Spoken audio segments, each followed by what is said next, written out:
start session with a recap for inspiration of our very, very short game last week. Me get into game and see if I have inspiration.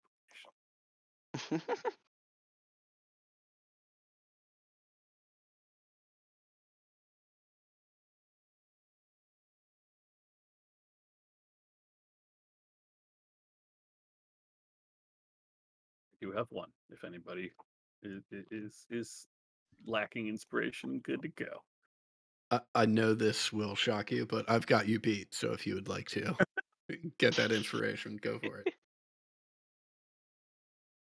Tyler? Yeah, I think I know where we started. I think I could do it this time. Um, we were on the run from Casa de la Strade, and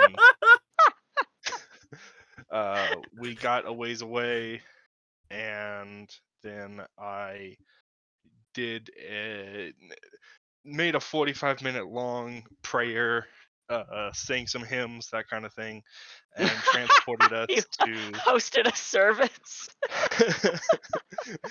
transported us to the Sarah pools, where we were like, you know what? I guess we could go on to Valaki. We rested at the Sarah pools and then set off for Valaki with Irina and Victor still in tow. And on the way to Valaki, we stopped to help a poor old man who had lost his leg bitten off by a werewolf.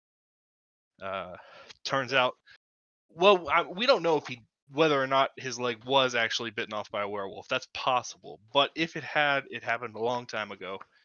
And he was a setup. We got ambushed. As I healed him, I noticed the wounds were old, and Arium caught a scent of matted fur around us, and so we had to fight off that ambush. I got to break out my holy weapon spell,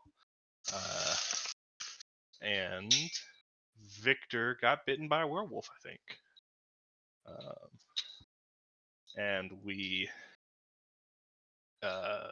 succeeded in fending off the enemies, and that's where we are now. Yeah. We are in the middle of the night. On the Zvalik Road, you have bodies of werewolves in the moonlight surrounding you. Irina is guarded some safe distance away. It does not appear that she was at all approached by any of the hunters that had come after you. So it is up to you if you have anything you'd like to do in the dust of this battle. Uh, what's up? I would like to look over Victor and see how bad those injuries are. Why don't you make me a medicine check? Oh yeah, because I'm totally not trained in it. That's why. Yep, he's bleeding. Yeah. In the dark and with his own dark clothing, it is a little bit harder to see how much blood loss there has been. But you do see, I mean, like the tearing marks from teeth on his arm. I will approach and just here. Let me staunch the bleeding and cast just like a first level cure wounds. All right. Do you want me to roll that for you? Sure. Okay.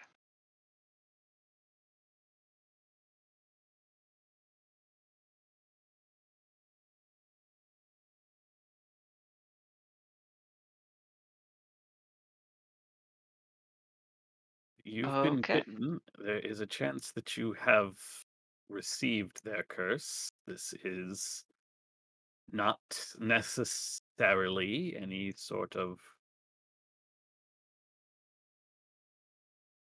sentence of death or anything, if necessary.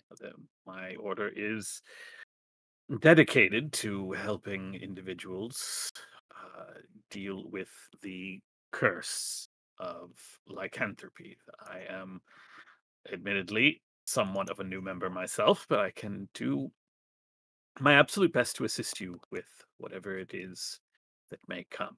I am not quite the same type of lycanthrope, uh,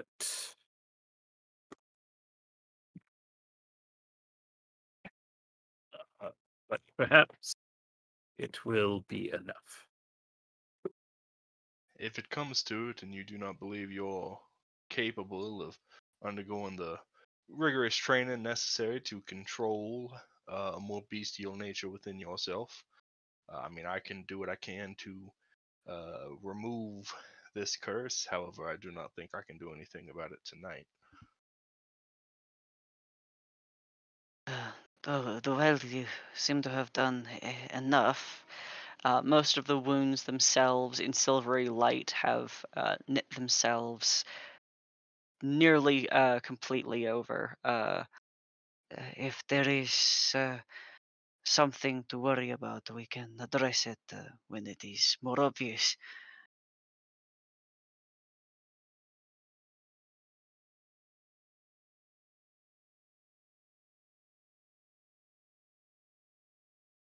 Well, we should at the very least continue and hopefully find a way to get off the road somewhere safe. The beasts made no attempt to get to Floof or Irina. I am inclined to believe that they have been sent by our host.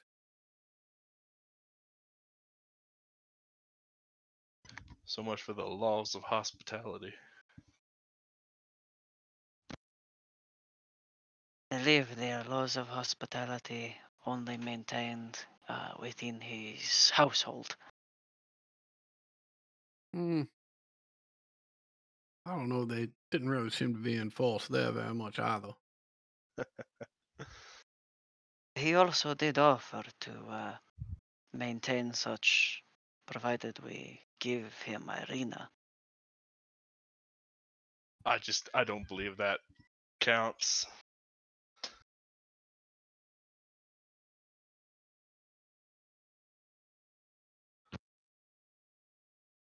Loof and Irina meander closer, and she looks down. Is everyone all right? I Well, believe Vic so. here might wind up growing some extra large fangs, but other than that, we're doing all right.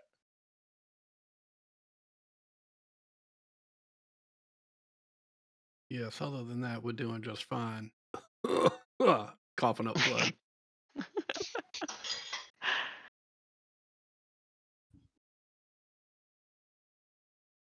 Well, shall we journey on?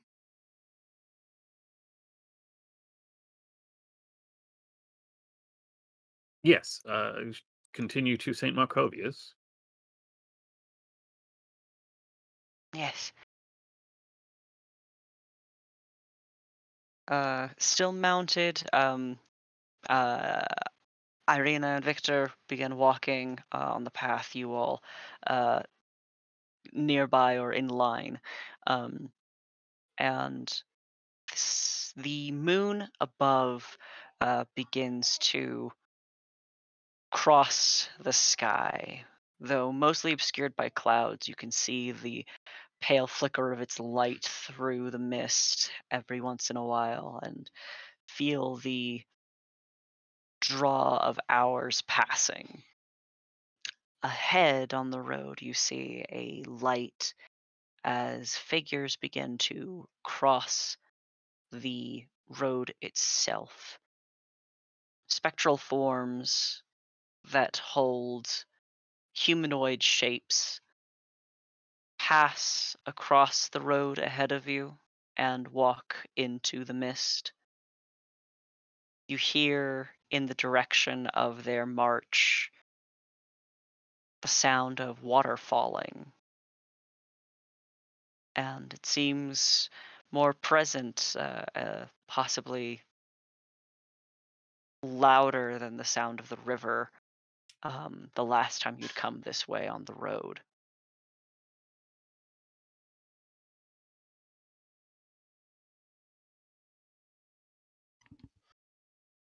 Correct me if I'm wrong, this is not the first march of specters that we have seen since our arrival in this realm.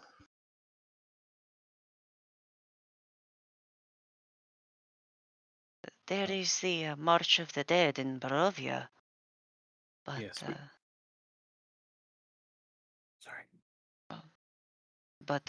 we are far from the village. Hmm.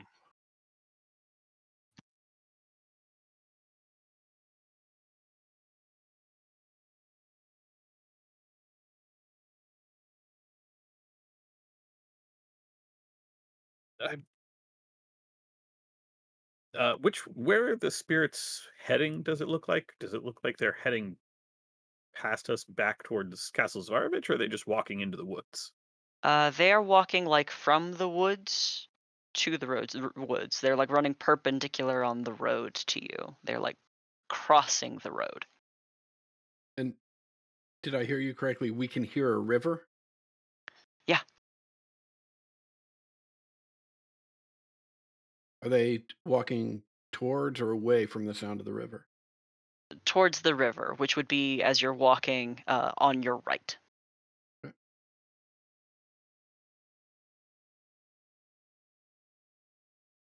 Do we think it's perhaps worth following them? I know that means going off the road and into the mists, but we do know of one other organization which finds among its number the undead, the um, uh, uh, the Argenvostholt Hornguard, the undead knights. Perhaps these warriors might lead us there.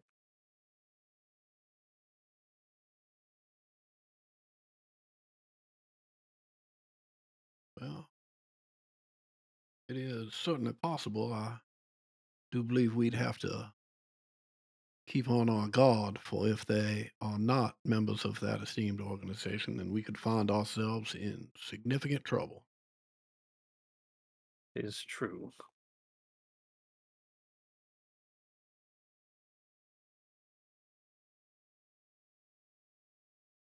But I do believe we could use all the allies we can find.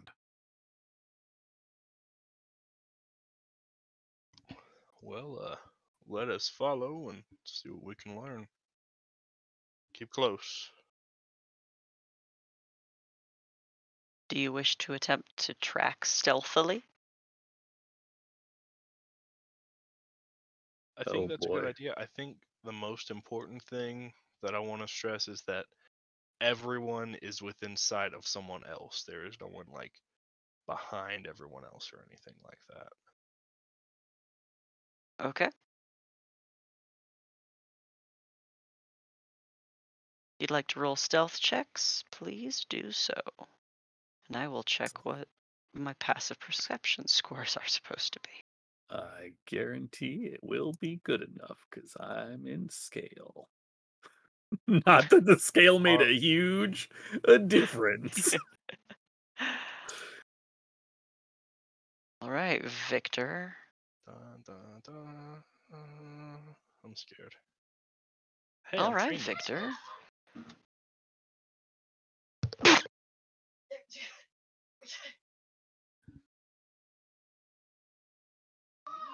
Sorry about that sneeze. You're good. Uh, Irina, mounted on the hamster, is stealthier than all of you. Hamster's got those padded Actually, feet. the hamster and Irina rolled the same, as it turns out. Um, uh, wow, pretty good rolls overall.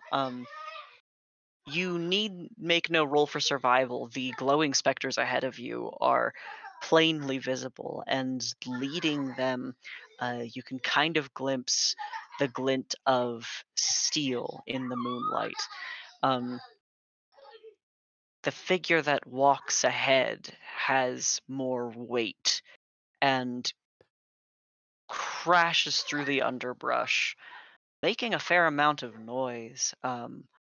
The other figures around float and pass through the trees, through the brush, through the mist, and every once in a while almost are entirely clouded by the fog, but a they themselves are impossible to lose.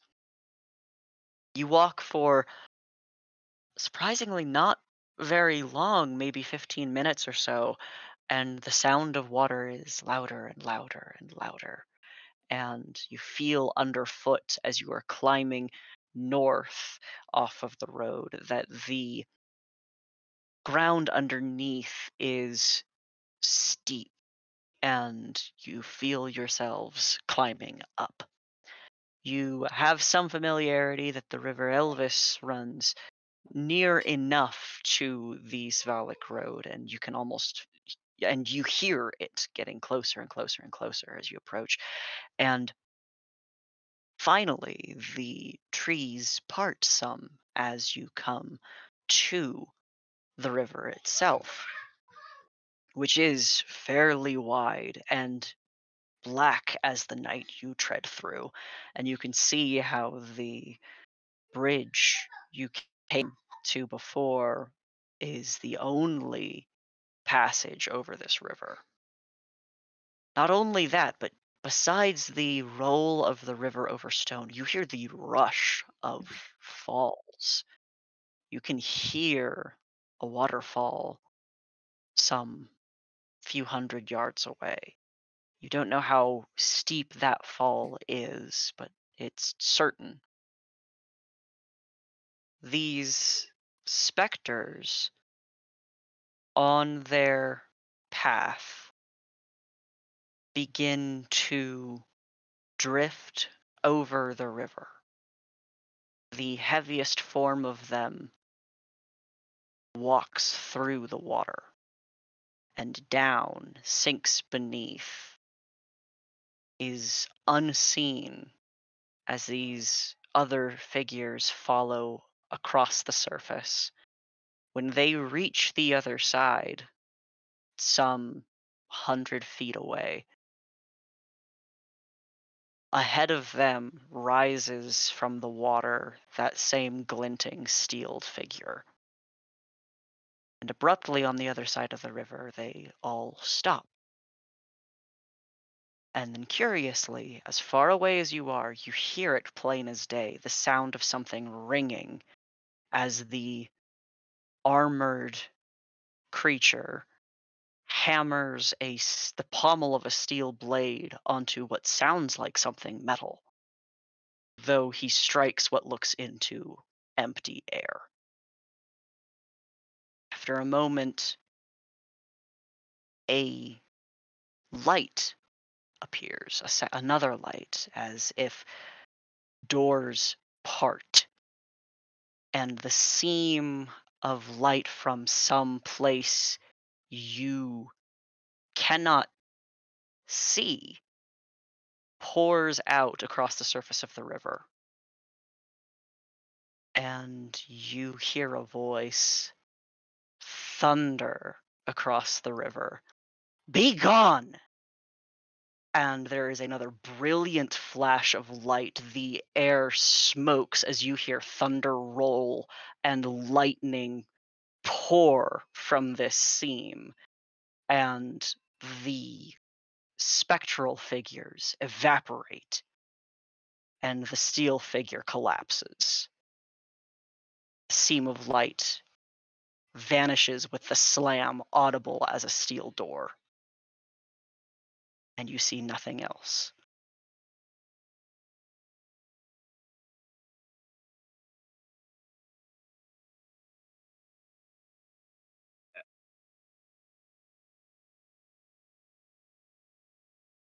Does does anyone have the absolute foggiest idea what just happened?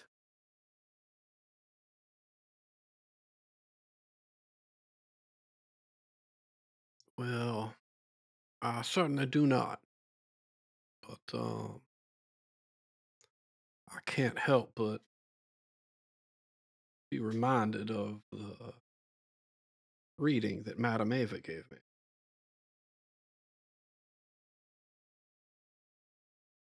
about looking to the west to find a pool blessed with a sword forged by the white sun. Well, I don't know that this has anything to do with that, but did just see someone forging a sword by the water.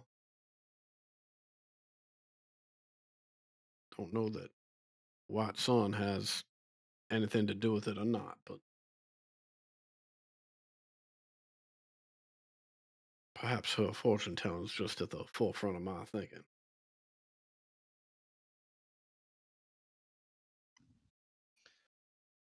Well, I would love to say it couldn't hurt to investigate here a little bit, but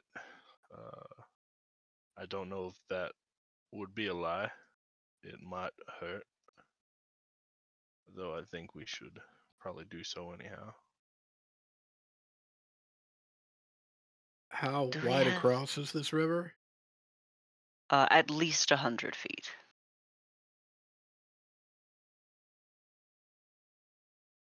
I can swim across.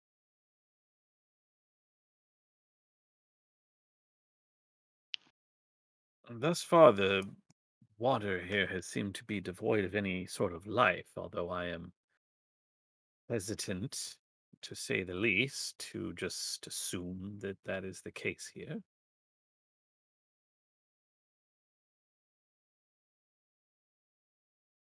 Can I, Do can I we grab think hold of perhaps, your back and perhaps you could swim me over as well?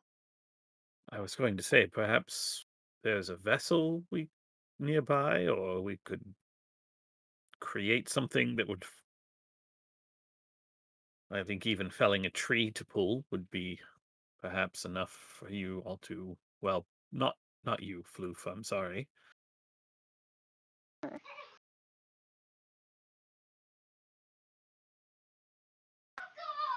we Victor could. pulls out his spell book and looks around. Does anybody have a light? Always. Now cast light. He flips through a few pages and says, I could get a few of us to fly.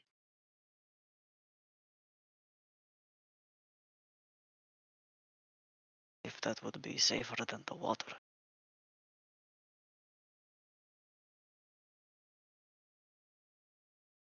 And it would certainly be, I don't know how many a few is, but I'm willing to take my chances in the water if necessary. We could go a few at a time. Victor nods. Well, I mean, even if only a couple of us have the ability to fly, I could certainly carry one of you two across if I was flying.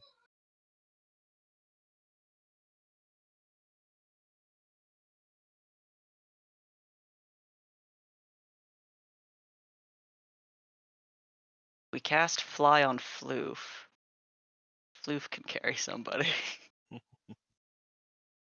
I think, if I remember correctly, in hybrid form, I get. Do I get increased carrying capacity? I have to. Oh, that'd be cool. Flying shark. Yeah. Sharknado. Sharknado, baby.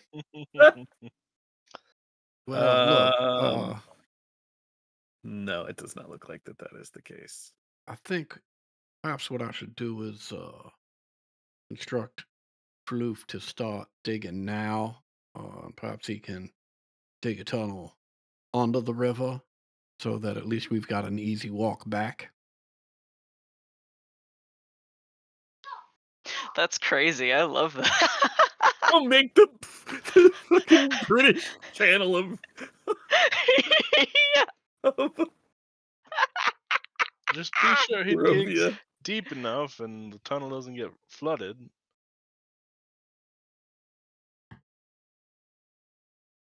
I think between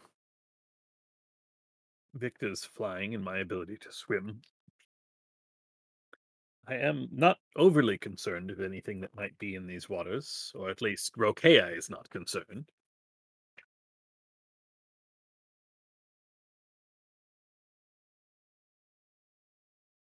We do swim faster than most creatures, at the very least.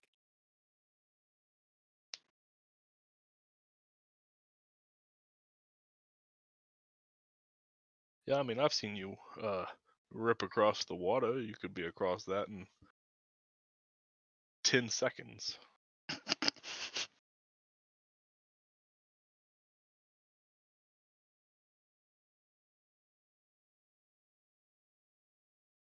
Well, Vic, I guess it's up to you. How many people can you give lift to?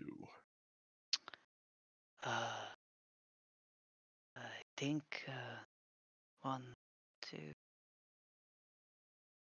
3 at a time. I mean, I believe that's enough to get us across in one go. You cast it on me and my brother and Floof here, and we're all across.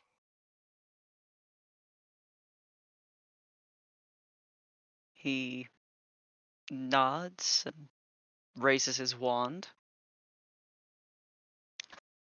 Bit of darkness begins to swirl around your feet and lift you into the air. And you trail dark mist as you are taken up. Are you carrying him? I will. Yes, I will carry Victor. Though it does look like I was hoping he would ride on Floof.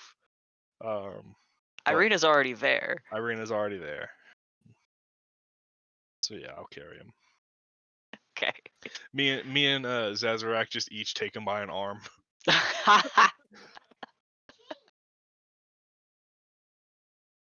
And Arium, you're swimming? Yep. I will. Alright. I will go ahead, and I don't think it actually makes a difference in my swim speed. No, I'll wait on Britain Hour. Okay, actually.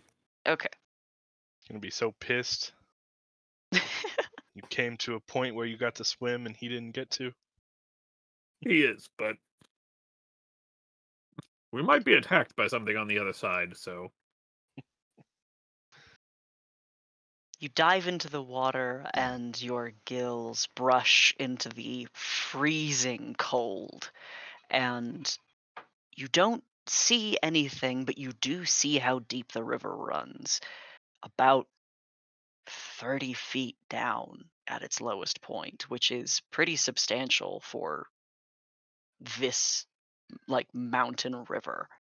Again, we you could are have been digging for hours. you What are you you talking are about? 30 feet down, take him no time. Take him 3 rounds.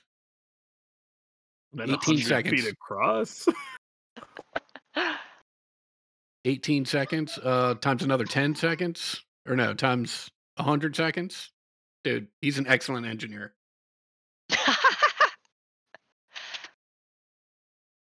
You are once again struck with how cold and empty this water is.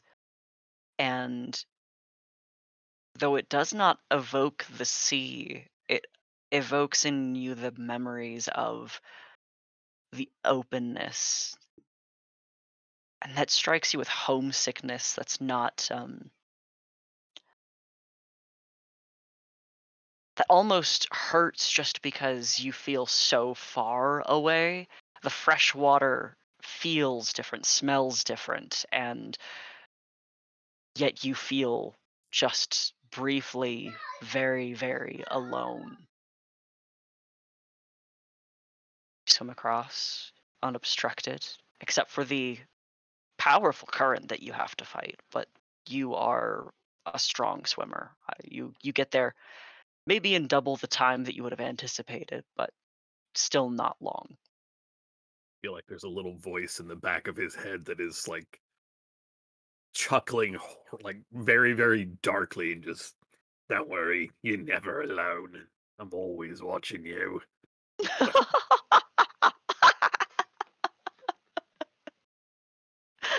Friendly horror.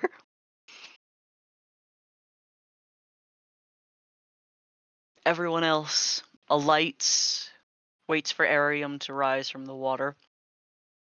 You can find the cold body that had dropped to the ground, um, and that is all that you see.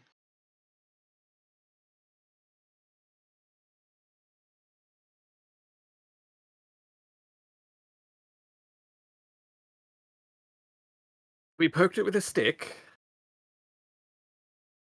On it, and I'll poke it with my scimitar. It doesn't move, although it does glint. Its metal, its armor, catches the light, and you see again the crest of the silver dragon on its chest.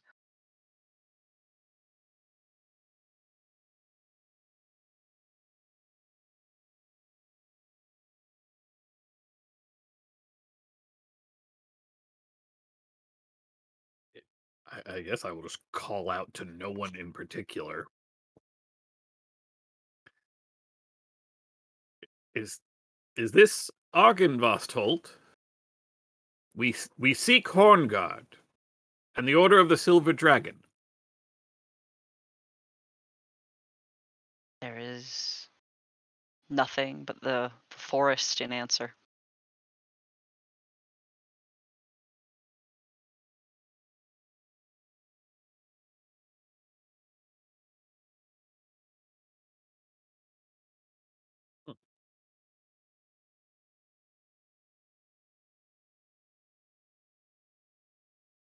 If I strike this metal object with my hammer, do you think it would make a very loud clang and open a portal? That would be cool. Well, that was one way to find out. And Sazerac covers his ears. I will swing down with my hammer in an effort to make a loud noise like we heard earlier. Just into the chest of the body? Yeah. Okay. Crunch and crackling as you strike through the like into the breastplate, and it folds, and this dead body expels fluid. Oh man, okay, that was probably could have been thought out better. I really thought that was gonna work. Warhammers are meant for this. Right, well, I suppose we don't have to worry about the fellow animating at this point.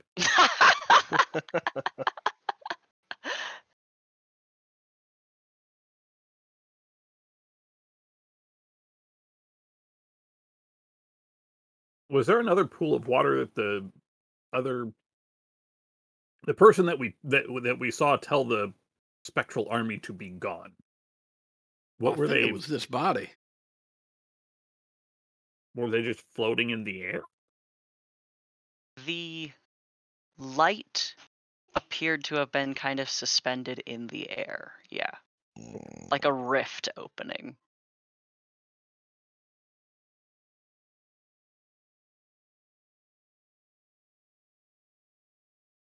I would like to cast Detect Magic. Okay. See if I can see anything. Yeah. Twinkle in my eye. You cast An Detect additional Magic. twinkle in my eye. A third. You cast Detect Magic, I'm assuming, just immediately? Yeah.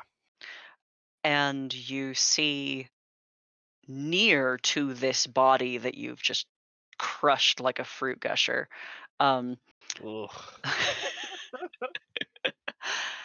a 10-foot tall, 10-foot wide square illusion. You do not see the thing itself. You see that there is an illusion. I would like to cast Dispel Magic on the illusion. Okay. I need you to roll me a wisdom check. Okay.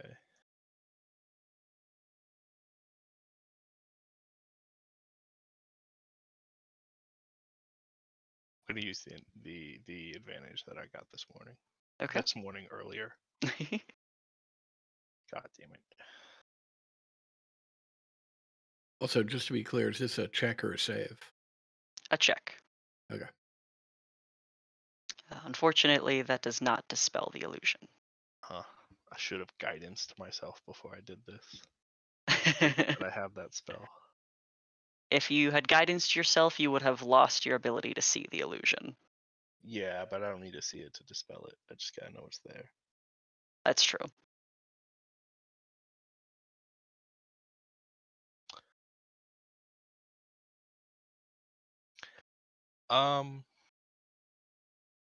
Can I spend another spell slot to try again? Yeah. Okay. Yeah. I am going to guidance myself this time and then try again. Okay. Oh,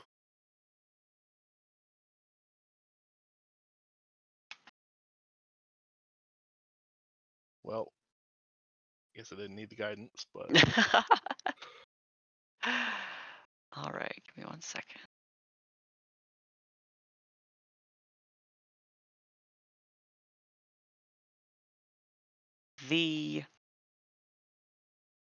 I guess I was going to say the illusion falls, but you can't see that happening. What you see is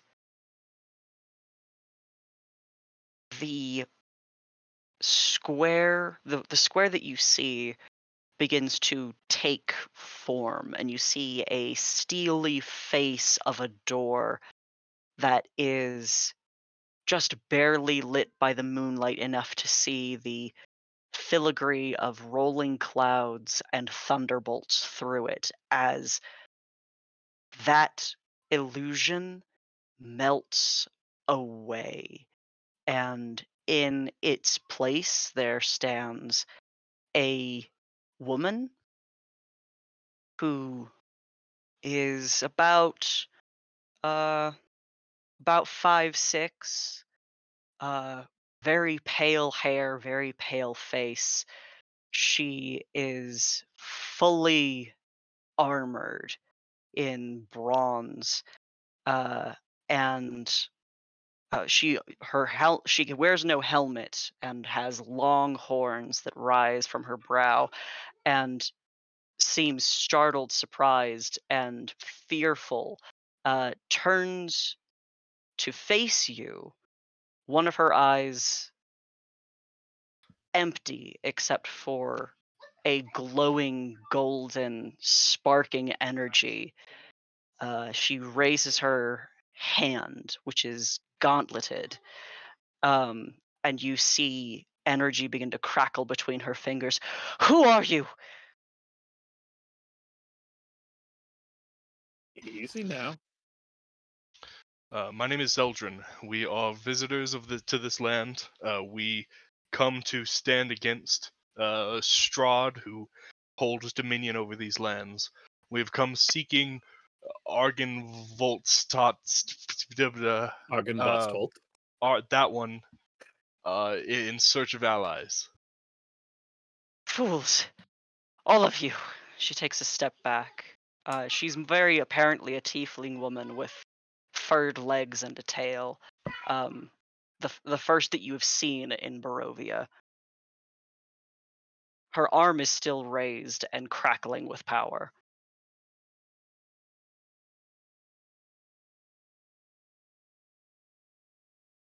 I mean, certainly we have made better decisions in our lives than to travel with the Vistani through the mists, unknowing that we would end up in these lands. I am Ariam Kashai. I represent the House of the Crescent Moon. We are not your enemy. You are no ally either. You've dispelled my home.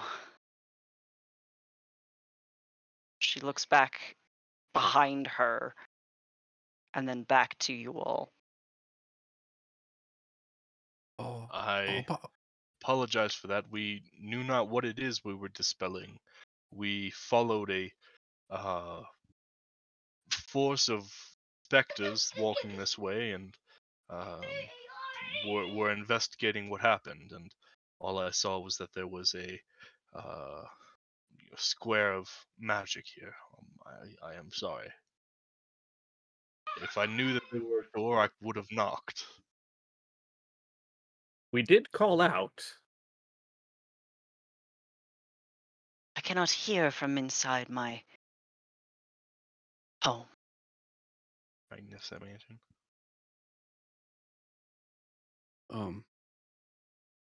I will extend a hand. Well, as my brother mentioned, we are terribly sorry. We would love the opportunity to make it up to you. My name is Zazarak.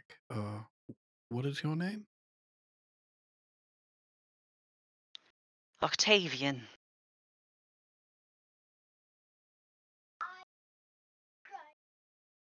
She does not take your hand and just looks at you.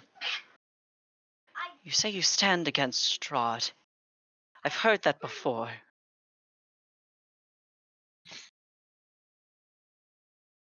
It's an errant lie and it's foolish. You should find a Perhaps. way to make yourselves find peace here as quickly as you can. The only way I intend to find peace is to find a land without Strahd holding it. Perhaps it is foolish, but we have also been to his abode. We have uh, rescued Irina here from his attentions. We have saved the individuals in Villaki from having his wife Valenta break the seal around Saint Andal's. We have stood against Strahd, foolish as though it seems, because what other choice is there? As my friend here and my brother have stated, perhaps what makes it foolish in your experience is that the others that have told you this, uh, as you have mentioned, were also lying. Well, that is not the case with the three of us.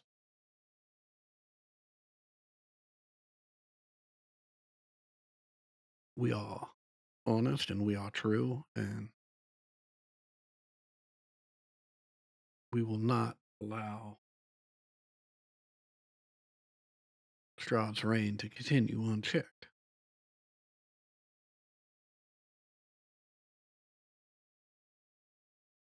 You have not faced him. Not like I have. Well, then it sounds like we have a lot to talk about. Perhaps you'd be interested in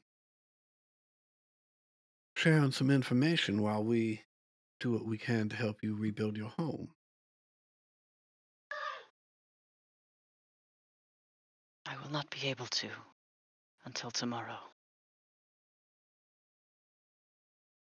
Well, then, we will stay with you to make sure you are safe until such time as it can be rebuilt. Could you make me a persuasion check? Mm-hmm.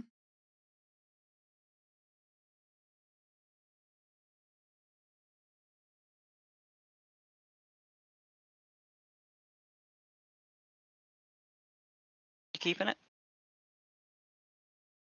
Yeah.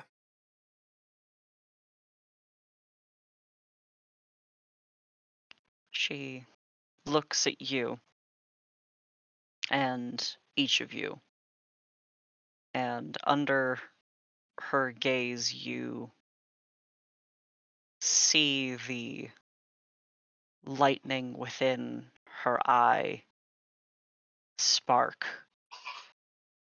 and she says, I don't think I have much of a choice. She walks a little ways to the riverbank, waits for you. I'll walk over there with her. Hmm. If you have means of defending yourselves against the darkness, you should implement it now. Defend against the darkness, as in be able to see clearly. The hunters of the forest are not ever far.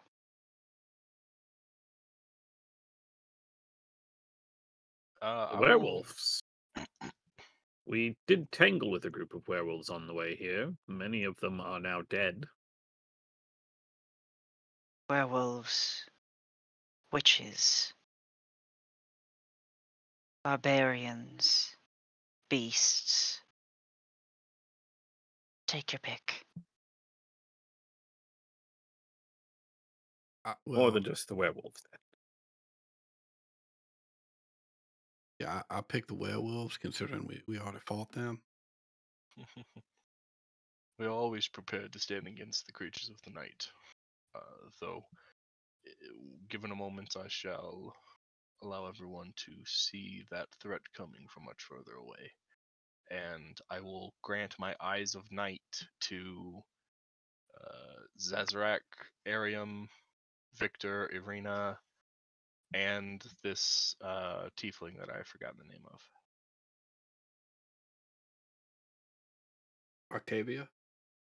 Yeah. Octavian with an N. Octavian. So all 6 of us can now see 300 feet dark vision. All right. Are you doing anything to like are you casting like tiny hut or anything? You have it's the middle of the night, you have interrupted a long rest for her. Oh, okay. It sounded like she was like, okay, get ready, we're about to jump into a fight. So Oh that's what I was no. thinking was happening. No, yeah, she you have, without me sounding accusatory, you have rendered her defenseless in the middle of the night. Yeah. If I thought that we were going to do something right now, but if that Mhm. is not the case, then I was intending to say I may have stolen your safety this night, and I fear I may not be able to provide such comforting accommodations. But I can certainly give us solace from the cold and the creatures that stand outside, and I will ritually cast a tiny hut. All right.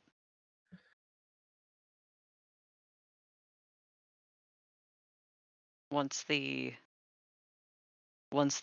mist has formed in its bubble, she finally sits down. The armor she's wearing is only partially put on, and she begins to strip it off, but keeps a gauntlet on her right hand.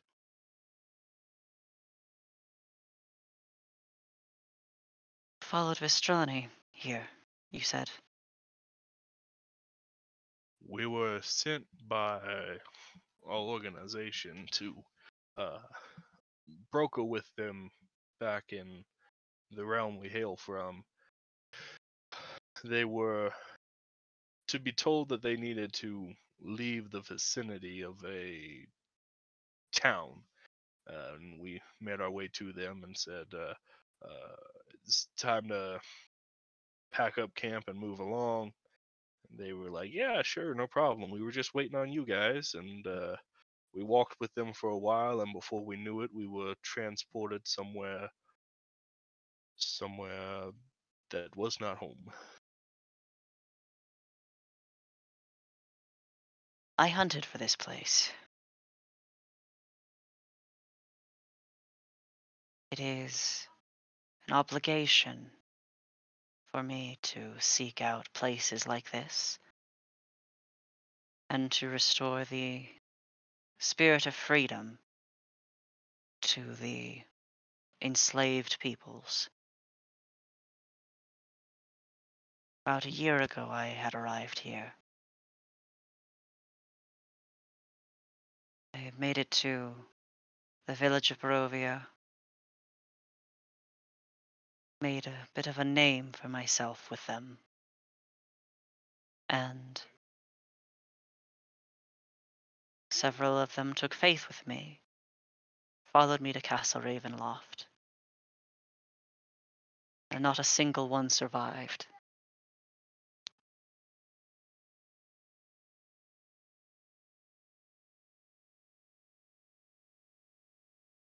I battled Strahd with my own hands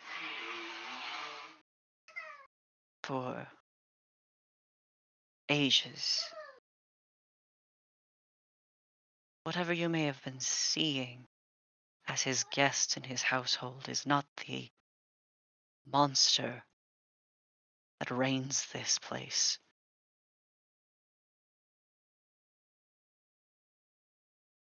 He is stronger, larger, more powerful than you can know.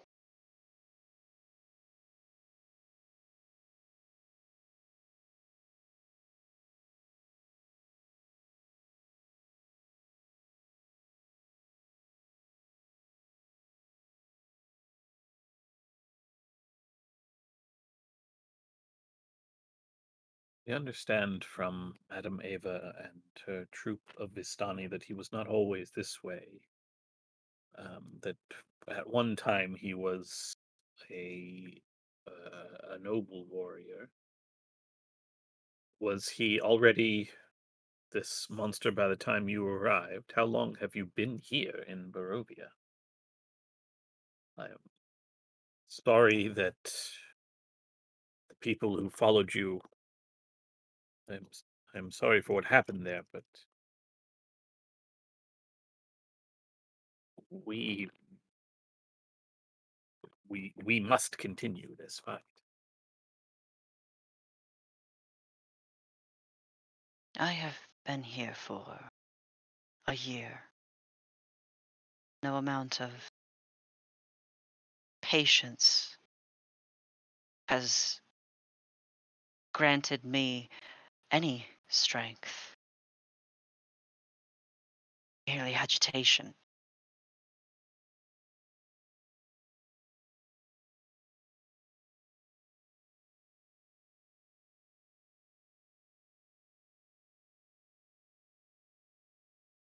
I'm not meant to stay in a place like this. I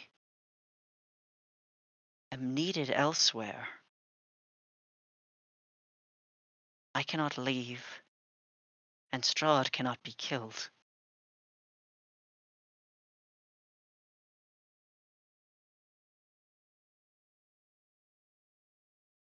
My own fate is undone by my pride. Perhaps I am not inclined to believe that he is immortal. Apparently, Madame Ava, a seer of some repute among her kind, believes that this change in him can either be undone or he himself can be undone, else we would still be in Faerun. It was only on her vision that her Vistani brought the three of us to Barovia. And we have had some divination since then that suggests that there are things that may assist us in this endeavor. My friend here, and I point, or not point, but gesture over to Zazarak, who suspects that you may be one of those things, that there may still be some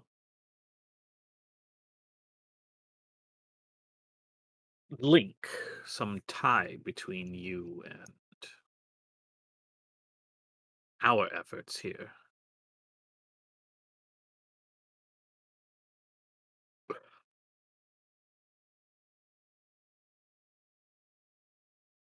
And what sort of sign have you been given that I should offer you such guidance?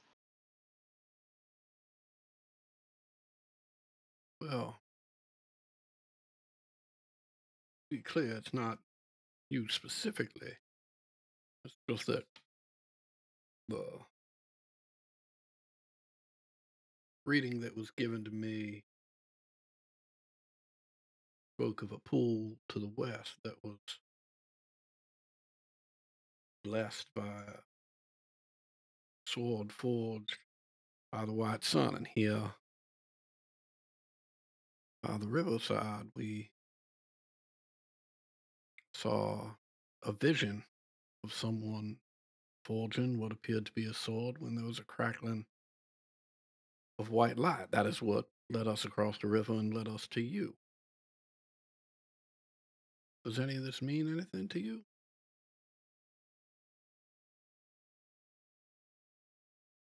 She looks down at her gauntleted hand, and the sound of the steel scrapes as she clenches and unclenches her fist. The pool of the white sun is in Kresk.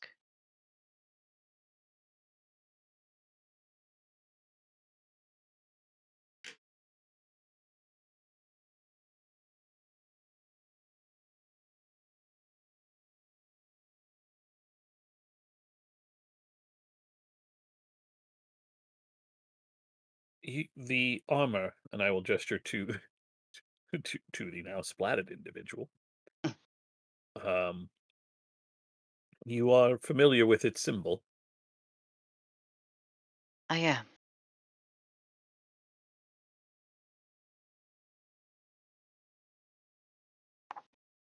Then perhaps my friend here is mistaken. You were not tied to his fortune, and he just looks at Zazarak and just gives him a little like wry smile. But perhaps to mine, a peculiar figure in plate, carrying a sword, a force of good and protection, we are told. A holy symbol to be found lying in a dragon's house, in hands once clean, and now fallen corrupted.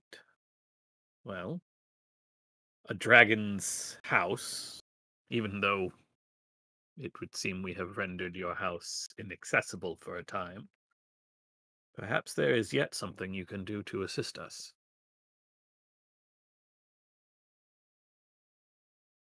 We Victor, all stop seem to. smirking at me. This isn't a competition.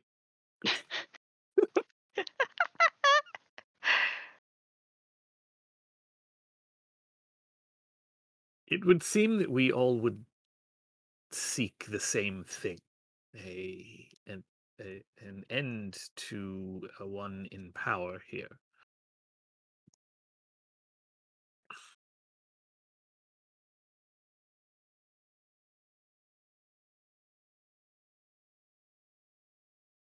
We, as far as we know, are trapped in the mists here, trapped in Barovia um, until such time as Strahd himself is no more. And I am not inclined to believe that we would have been brought here if that were not possible, if that were not a thing that could be done.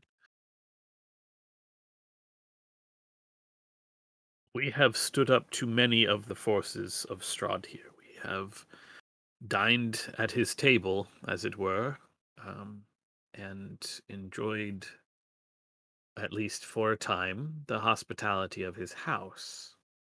A thing which I suspect is not to be ours any further.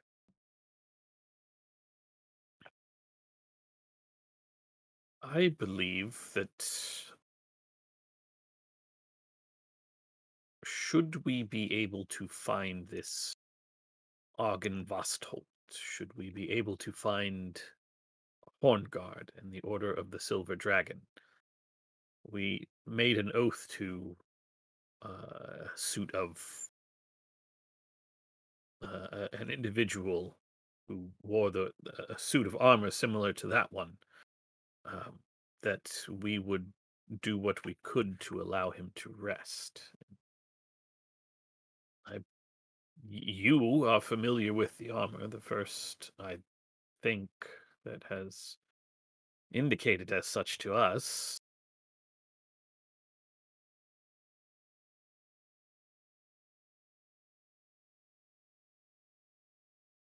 If you've no interest in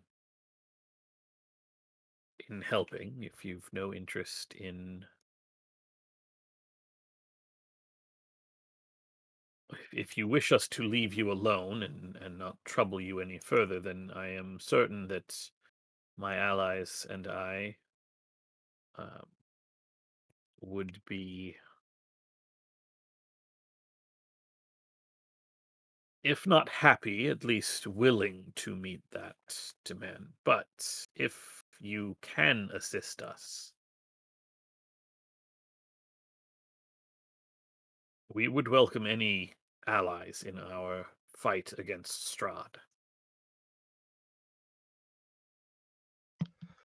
You mentioned before that a large part of your downfall, your previous failure, was in your prideful attempt to do so, largely on your own.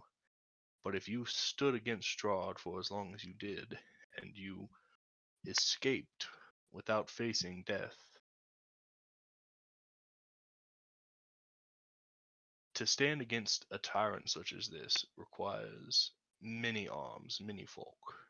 We are very capable, but we do not wish to make the same mistake and face him before we are sure we are ready. We would appreciate if we could call on your aid when the time came.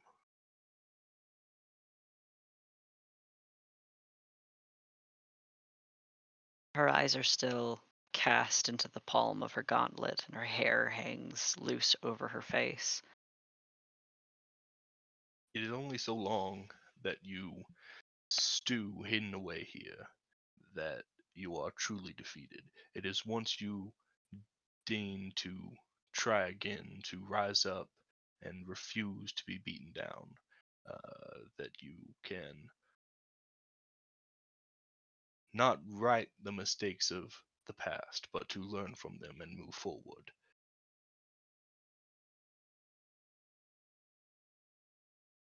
When an animal is wounded, it cannot just run and hide away. If it does so, it will bleed out and eventually die. It must lick its wounds and return to the fight.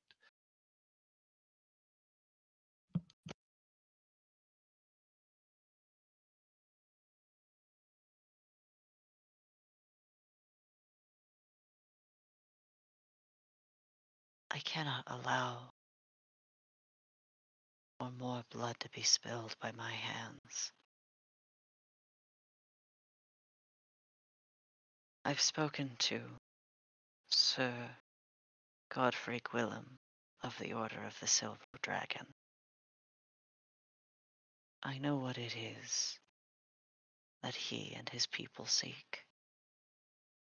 Her head lifts and she looks at the collapsed body. They have mercilessly requested my aid. And though I have been given substantial gift that I cannot deny, I am not worthy of the power I have been given.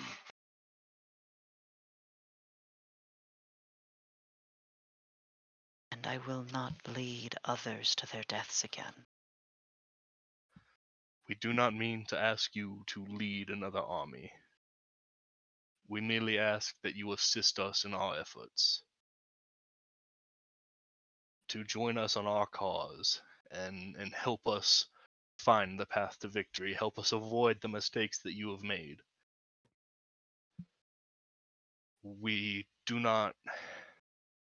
If you shall choose not to pick up a blade or be responsible for the spilling of any more blood, I can respect that, I can abide by that. Vampires do not bleed, not living blood like we do. You do not need to be responsible for the lives of any good, living, breathing folk. That is a responsibility we can take on. Whatever you can do to aid us, whether that be wisdom or information, if you do not wish to pick up a blade, except for in self-defense, I can understand that. But please, do not continue to hide away, because nothing can come from hiding away.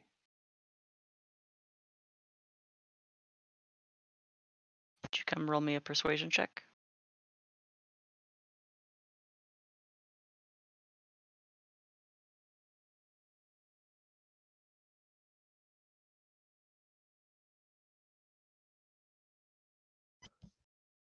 All right, 0 charisma. Drum roll, please. Hey, nice.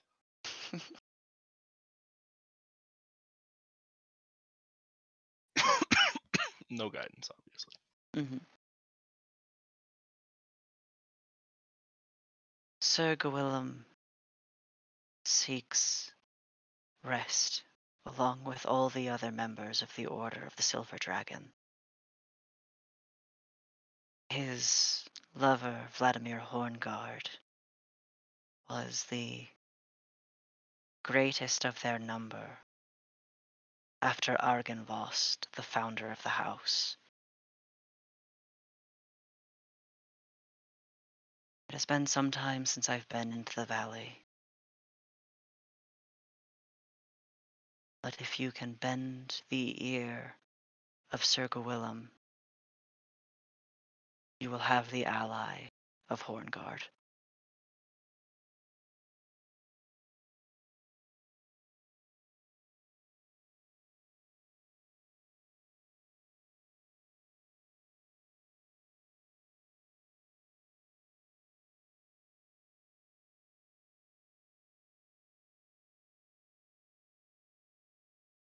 Can you spell that name, Sir Gawain? Yep. Thank you.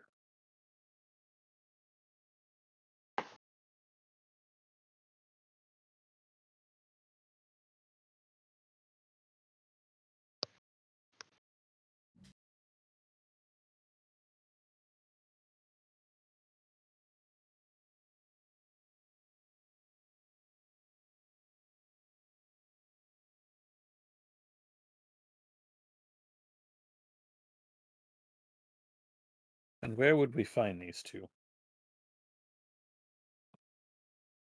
They cannot leave Argynvost Holt. Occasionally, they can send members of their order out into the wilds to seek recruitment, but they themselves are bound to the place. It is... Let me look at my map.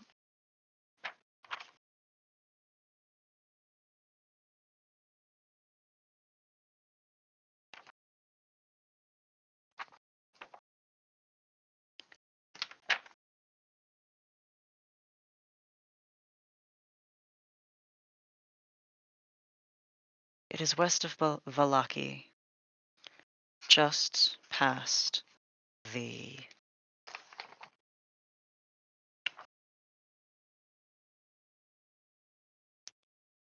Luna River crossroads.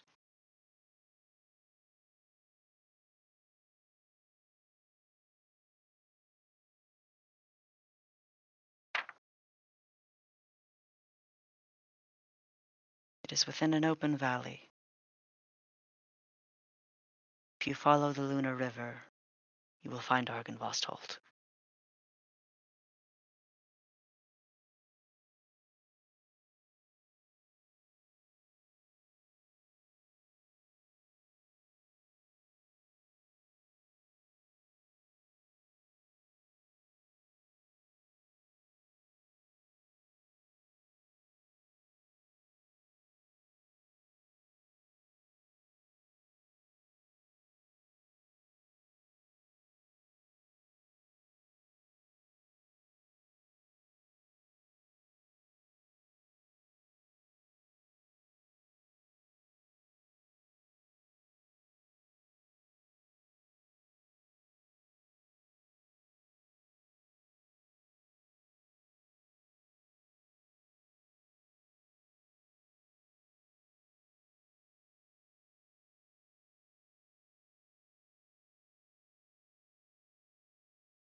We thank you for your assistance in finding the Order of the Silver Dragon and for the information.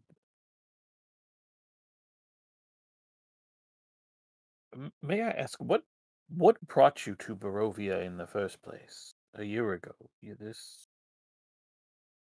place has been cut off from the rest of the world for some time, for as far as we are aware. How is it that you came to be in Barovia? What is it that brought you to this cursed place in the first place?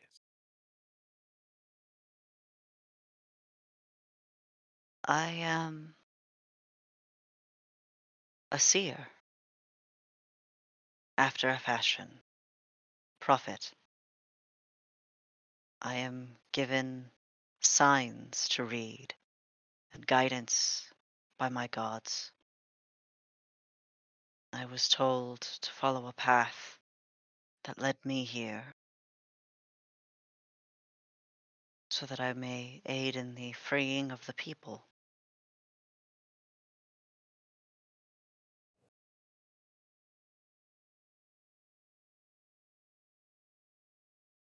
I have never been led astray before, but unfortunately, I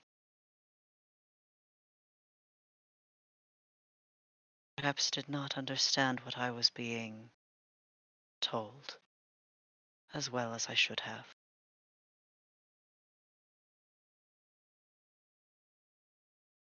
The spirits of the storm are fickle, violent. Perhaps it was an intention to lock me here, but I will not know until I am either freed or dead.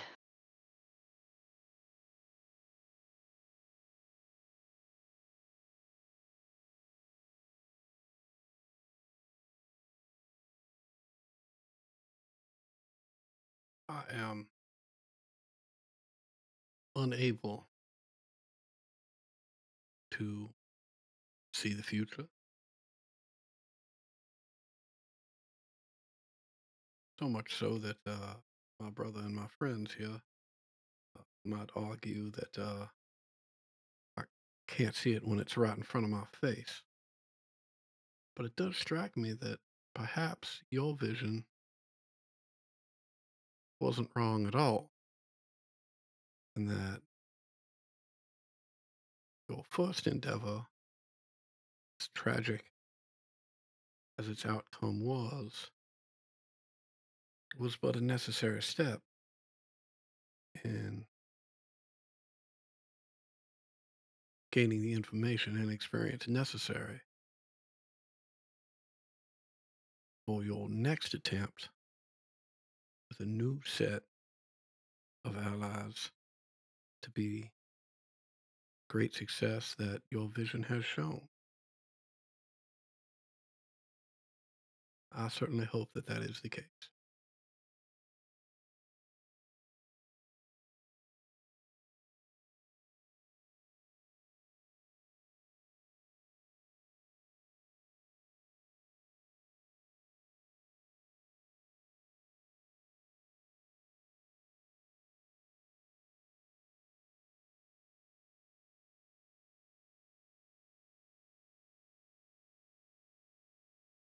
I have very little in means of material goods, all mostly washed away down the river some time ago.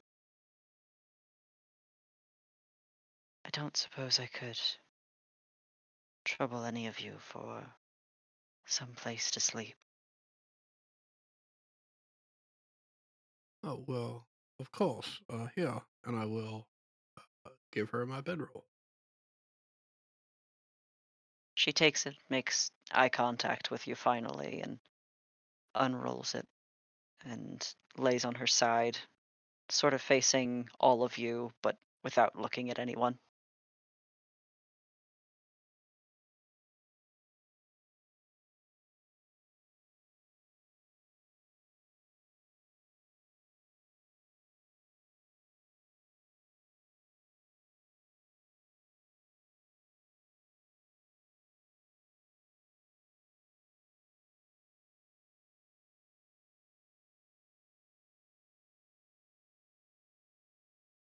You can elect to take a rest here.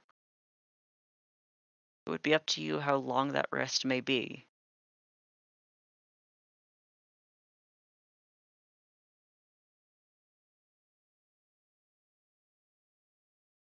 I mean, we have rested pretty recently, haven't we? That's true. I'll be taking a rest, thank you. Oh my god, D&D Beyond. Stop shitting the bed. I had this problem last night too. I just want to use my character sheet.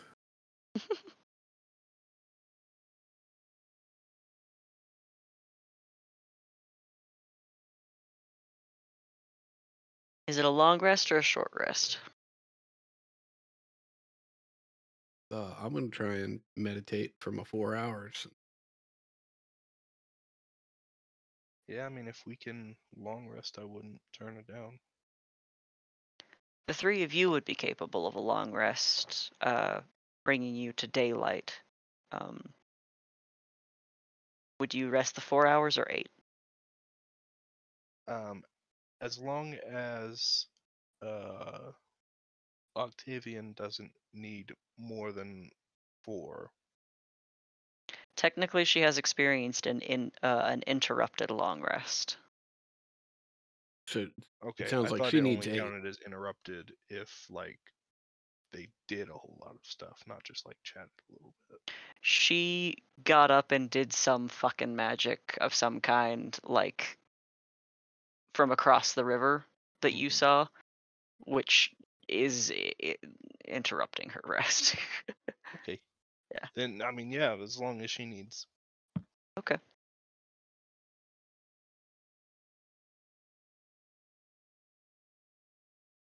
Puts Victor and Irina in a slightly odd position, but they're well enough. That it isn't an issue. The daylight comes quickly enough then for the three of you.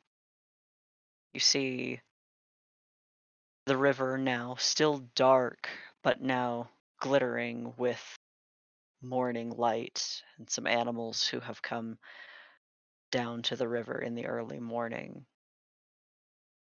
Prey animals, deer, as well as uh, large mountain bears, who sort of drift around the orb with um, vague curiosity, but no violence,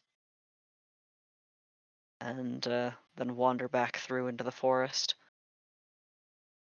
It would be about midday by the time the rest is completed and Octavian is able to rise.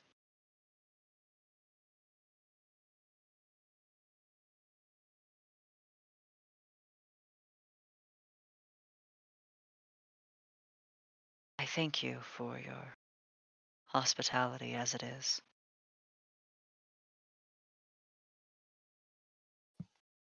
She rolls the bedroll back up and gives it to you, I'd Zeldrin. hold my hand up and say, "Oh no, that is yours, please." Uh, if nothing else, consider it part of our apology for disrupting your home.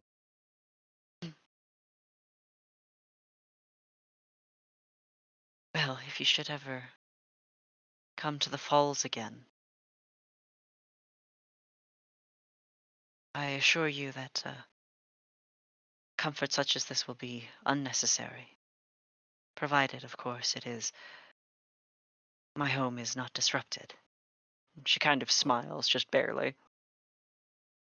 Well, we'll just make a considerable amount of noise so you know that we're here, and you can find us should you choose to. Is there anything else we can do to help you set your home up again? No, this will only take me a moment. She gets up, tucks the bedroll under one arm, and then rises, passes through the field of the bubble, walks a little ways closer to the tree line, then bends down, scrapes the gauntleted hand through the earth, and in the treads where the fingers have dug, you see bolts of lightning crackle down and through the troughs, then upwards into a large and imposing double doors made of, again, steel that in the daylight looks blue and brilliant, and the filigree of lightning bolts glitters in bright white color. Um, the doors open at her touch. You peer inside, you can see that there is vastness beyond. She says, I would welcome you inside if you'd like something to eat.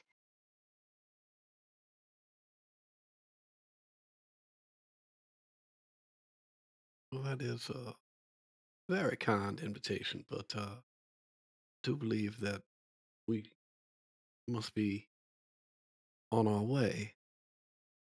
Um, I I do very much look forward to taking you up on that at some point in the future, however. She nods, comes back briefly to retrieve the scraps of her armor.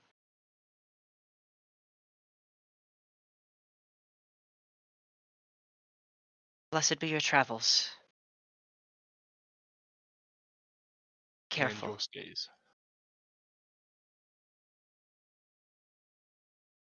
She nods, retreats to the building, the invisible building, the doors.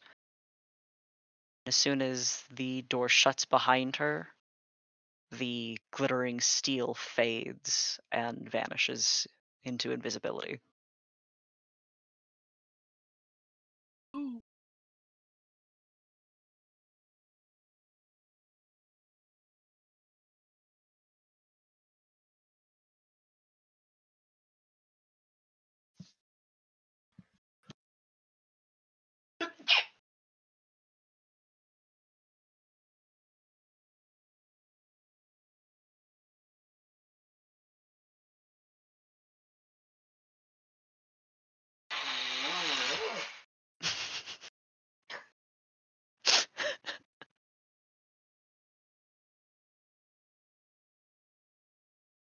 Do a double Well, take at Victor. Victor, so help me. I know Fly is further back in that book. If I find out you were looking up to spell magic, we are going to have a fight right here. he puts his hands up in a like, absolutely not. All right. Just a little test. Yeah, I'm sorry. Uh, should we head back across the river, or do we want to follow the river on this side for some time? It could be that we find a crossing that's a little easier to make it across. Not that that was too difficult itself. Of course, we don't know how far away we get from the road if we continue to follow this river. Mhm. Now, would this river lead us towards our destination? The river will lead us to Lake Zorovich.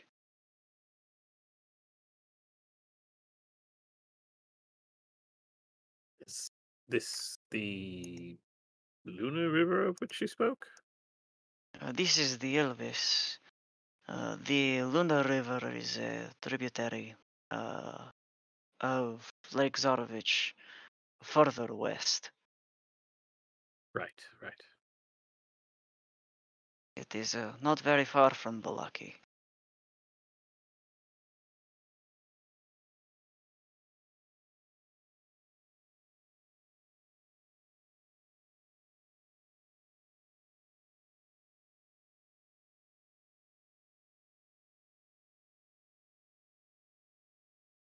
Well, we've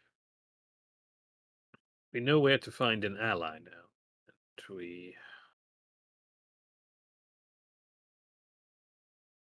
And we know where to find several allies now, either along the Lunar River and in the form of the Order of the Silver Dragon. We know that near Saint Markovia's ally is this Vistani, although she is said to be, seek her near Markovia.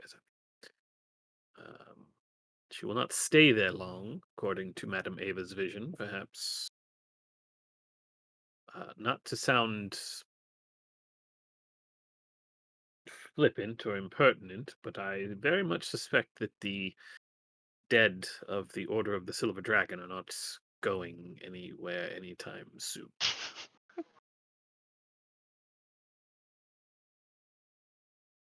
Yes, well, And it, there is Octavian. She said the pool in your prophecy, Zezarek, is in Kresk. Hmm. yes, absolutely. So it sounds like our original plan is a sound one. Quick pit stop in Kalaki for some cold weather gear and whatever other supplies we can afford, and then push on to Kresk. I mean, I guess the only I do believe that that's probably the best course of action because we should get to that abbey sooner rather than later. I guess the only question is whether we want to take a detour down the Luna River uh, when we pass it, or if we'd rather just give ourselves the best shot at finding this ally at the abbey and loop back to the Luna River when we have time.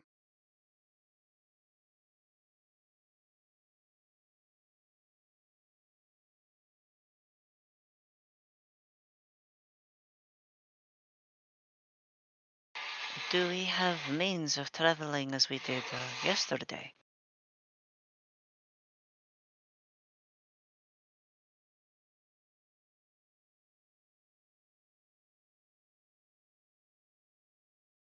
Well, how do you mean? We were able to travel to Valaki quickly with the ritual of Zeldrins.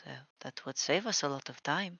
If the Vastani is perhaps going to escape, or not the right word,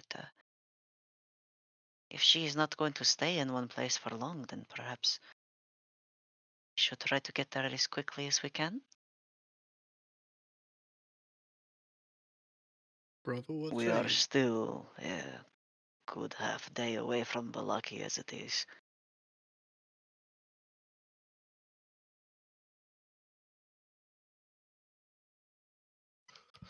Well, I mean, it's honestly just a question of if we have 50 gold pieces, we're ready to, offer up to the Twilight Rider.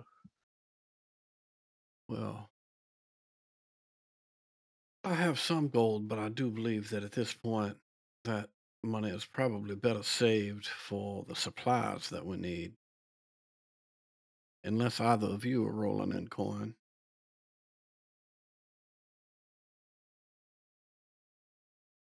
Victor, no generational wealth in your pocket? Not in my pockets. God damn it, Victor, that's not an answer. I didn't bring it with. Why? Okay. No. See, that's an answer. That's all I'm saying, Victor. I mean, Uh, you'll never to return home, so I don't think you can go back and get it. So Yes, that's about correct. Yes. So fucking weird.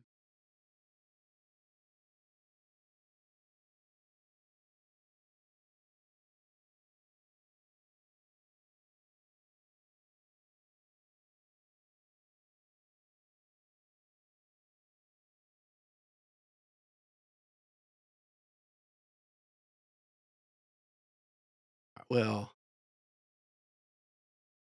maybe we don't have to stop at Valaki at all. If we don't have any money, then there are no supplies to be purchased. well, I mean, that is where Victor's money is. So all right. So the plan Believe is to Victor go. will need supplies for the colds in the west either way, correct? Yes. I, I'm pretty certain I'm not misremembering that. Yeah, I mean, I believe I will need supplies to handle the cold in the west.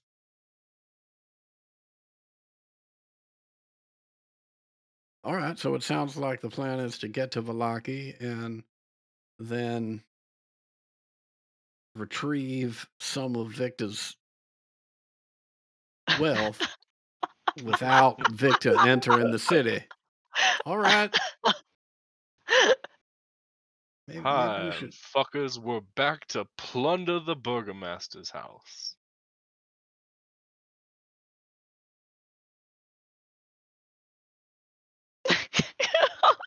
No, yeah, I didn't think that would go over well either.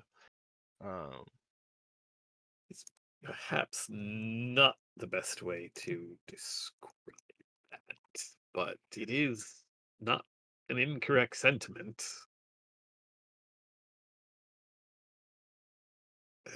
Is there no other settlement between here and Kresk? Somewhere we could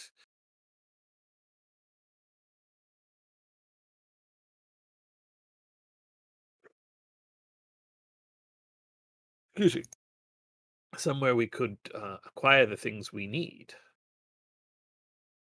With what money, Arian? I, I have a little coin, not certainly enough to provide for Seldrin's ritual, but perhaps enough yet for winter clothing. All right. Well, now we're talking. I've got 18 gold. How much coin do you have? Uh, well,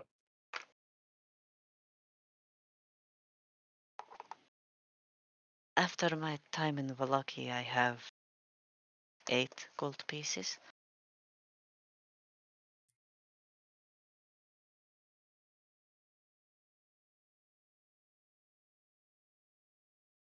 All right. Well, I guess we'll head to Valaki and just let's do the best we can.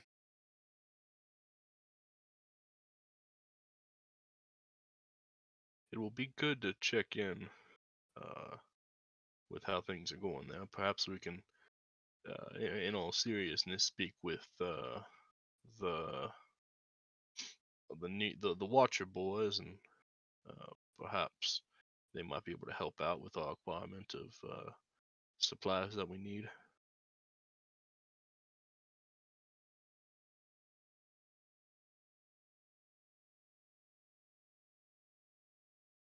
I do think it best that we should try to inform as few individuals as possible what they're doing. It is not that I believe that they mean to follow in their mother's footsteps and turn the city over to Strahd, but at the same time, he is formidable, and I fear that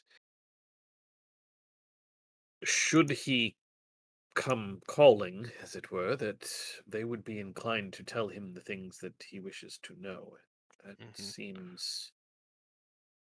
That does beg the question. I mean, uh, presumably somebody told someone, uh, you know, the Lord Consort arrived in Valaki looking for us, and someone there presumably told him that we were at the Saw pools.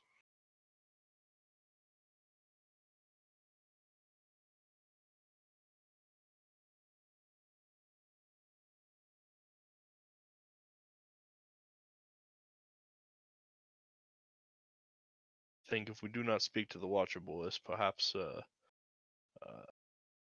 I do hold trust in Father Lucian. We can speak to him about how things have been. Yes.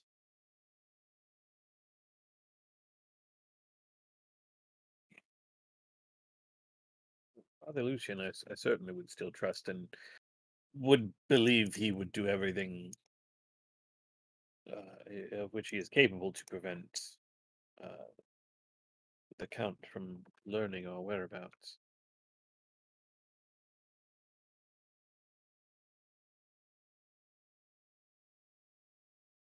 Could also make a point not to inform whomever we're talking to about our exact plans. True. True, of course, yes.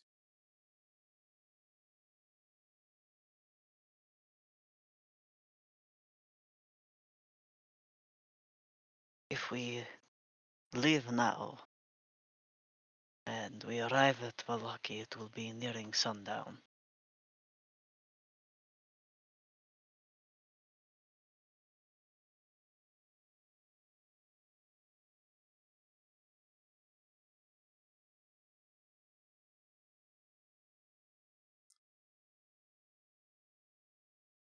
Well, it seems like we're going to have to spend at least one more night out in the woods.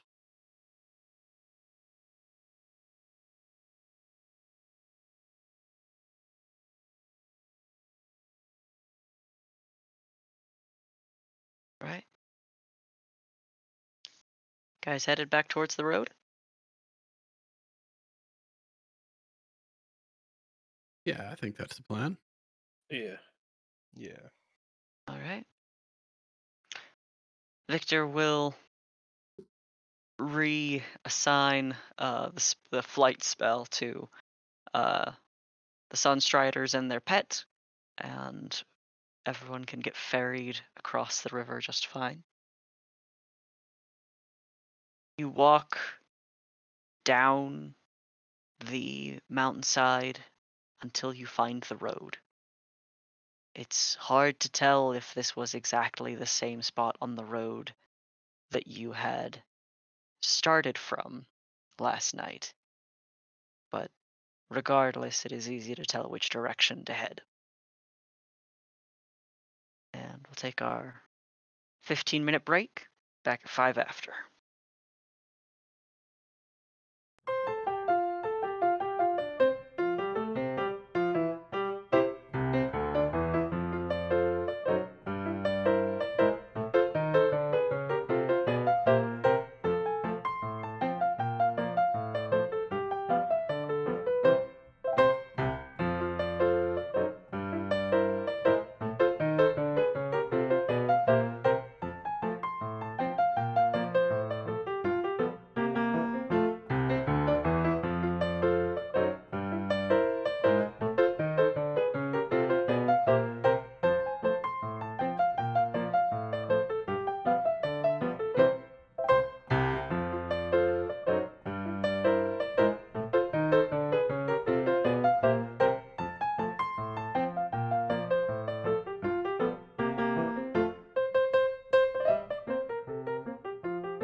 I'm assuming we're all ready to go, yeah? Let's see if D&D Beyond is back and all my notes are ready are accessible. All right, it is. Wait, Let's see how long this lasts. you keep your notes in D&D Beyond? Yeah, there's a notes tab. Holy moly. Organizations, allies, enemies, backstory, other.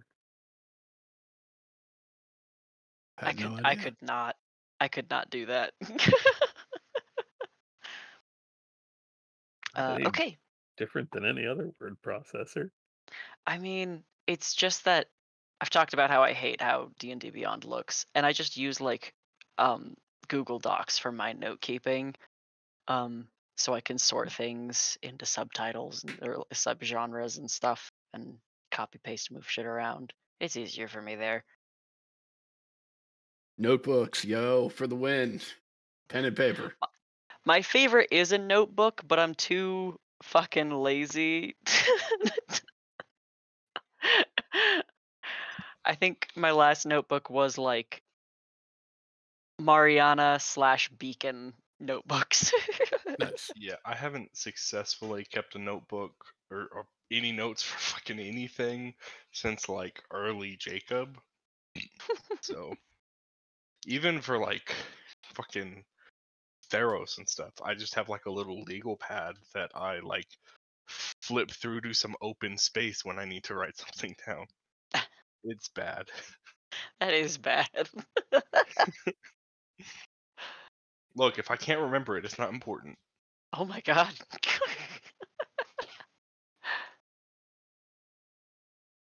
All I mean, right. I'm not really sure why I keep the notebook since none of the names in it are ever right, but that's a minor detail. Character choice.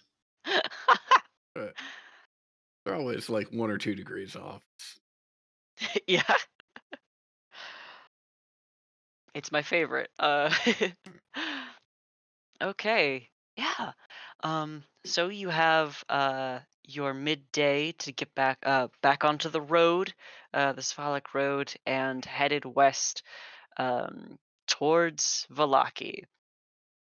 And for most of your day, you find to be supremely peaceful. Um, the afternoon passes moderately smoothly.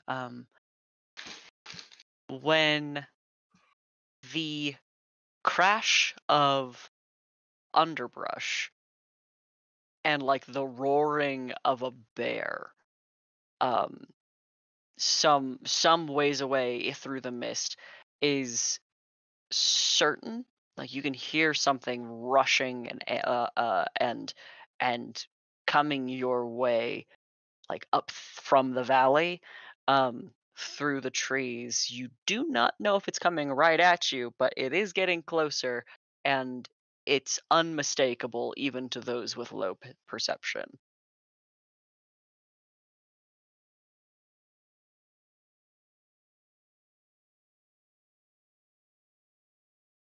You can try to hide, you can run, but you don't have a lot of time. We should definitely get off the road at the very least. Is it like it? Can we definitely hear legs, or is there just something coming at us? You hear like the footsteps of a bear. Oh, Uh, okay. Yeah, and like the like and I'm being this clear because this creature is moving without subtlety. There is roaring, crashing, like thundering, unmistakable noises. Oh, well, there's nothing to worry about. Everybody up a tree. It's a well-known fact bears can't climb trees. Wait, what's that? Victor, why are you looking at me like that? Oh, Victor goes invisible. I'm gonna fucking kill you, Victor. Look, I, I, I don't know. if you need help, you better whistle or something, you son of a bitch. You got it. He Not- says you hear him like running past you.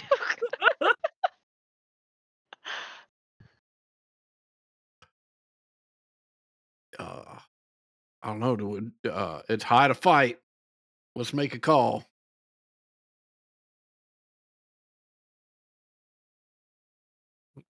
I mean, as Floof and Irina should certainly hide, I think that perhaps we should all do the same, and perhaps on the same side of the road.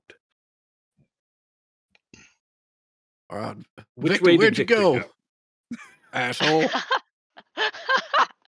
He whistles from this side of the road, which is the All side right, of the road the bear is coming from, but like that doesn't really matter. The bear is just coming. Right. He's to our left. Everybody to the right. No, yeah. If he's whistling from over there, I'll head over here and just, I don't know,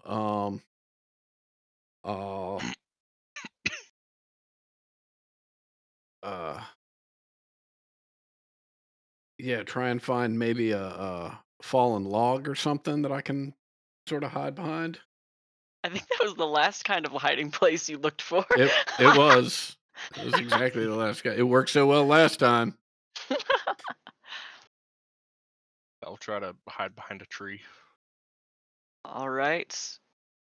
Irina is going to spur fucking Floof into the forest and dismount. She's going to try to find a somewhere smaller, and I'm presuming you're giving Floof instruction to protect himself. Yeah, dig a hole, Floof. Protect yourself. Yeah. Arium? I will just go into the trees and try to hide behind a tree. I'm Okay. not going to try to climb. Okay, I need stealth rolls from Oh everybody. yeah, this is going to go great. This is gonna go great. I went fine last time. What could possibly go wrong? Let me knock on my desk. Yeah, I that's am what could using go it. wrong. Join me in the Nat 1 club. Yeah, nice. Sorry, Floof. Floof Okay. hits a rock. He's only half in a hole. His, Uh, his big pink fluffy back end is just sticking out of the out of the dirt. Oh, Irina does not roll What? very well. Okay. Sorry, I cannot help but be reminded. Adam, do you follow Gritty on Twitter? I used to, but I deleted my Twitter account. Okay, that's probably the smartest thing that any human being could do right now that has a Twitter account. I do miss Gritty though. The he sorry, my own comment about Floof and made me think of this. He did a you know the Borat Mankini Yep. bathing suit. Oh yeah. They put the mascot in one of those. I can't And believe that's a professional sports team mascot. It's just insane. And he's holding up another one, and he's like, "Hey, like, oh god, who is their newest player?" He added their newest players. Like, I got us matching bathing suits.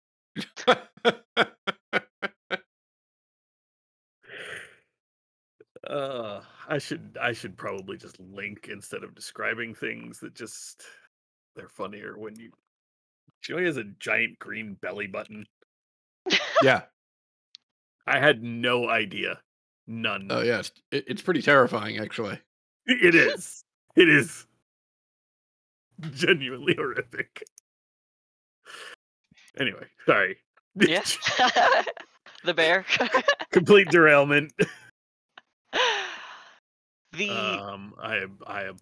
I apologize to you, Octavian. Yeah. Hell yeah, Gritty. Okay, I can't leave that there. It's horrifying. Anyway, my own comments about Floof made me think of that. It's been a week, y'all. Okay. The thundering paws break through the underbrush with another like ear-splitting roar. And those of you who have seen a bear before, in fact, most of you guys have seen a bear. You've lived with shifters for a substantial amount of Well, time. our furball friend turns into a giant bear. Yes, and to the scale that the master of the house can turn into a bear that is inordinately large, you are witnessing a wild, matted, muddy beast of hulking size in equal mass, um, crashing through, mad with rage, and sniffing loudly. Unfortunately, only Zazarak did not evade his senses, and Wait, as this what? bear, Only uh, Zazarak did. yes, Okay. I might have used the wrong words. I'm sorry. No, I just sorry, carry. As the bear turns abruptly, like in the road into the clearing where the wind takes your scent, this creature begins lumbering forward and roars again, just as Arium and Zeldrin know themselves to be discovered, and Floof uh, starts squealing in Why is panic my and long rest fear. button not working? You also see just past this beast two figures following, uh, both with large axes on unstripped masts of wood as their staffs, covered in furs and dressed not terribly dissimilar to the witches that you saw that had taken over the Wizard of the Wine. And one of them elbows the other. Both of these are big, broad figures. And one of them says, "Looks like we found something," and points past you all to Floof writhing in the dirt. So we'll roll initiative.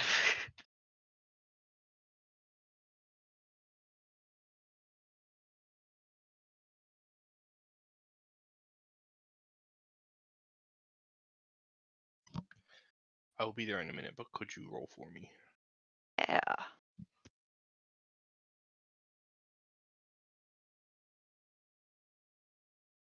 Just to be clear, it looks like they're leading this creature, not like chasing it and tracking it, correct? It doesn't look like they're tracking it. It looks like they are. I will let you into this looks like a hunting party, and the bear is doing the tracking. Okay, yeah, that's what I meant. Mhm. I'm sorry. I didn't mean leading as in like they have it on a leash, but like they're Yeah. working with the bear. Okay. Yes. Right, Vic. Oops. Get Floof in God. there.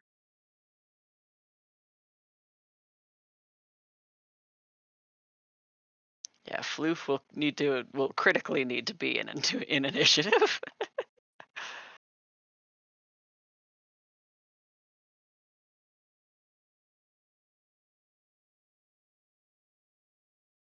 Okay.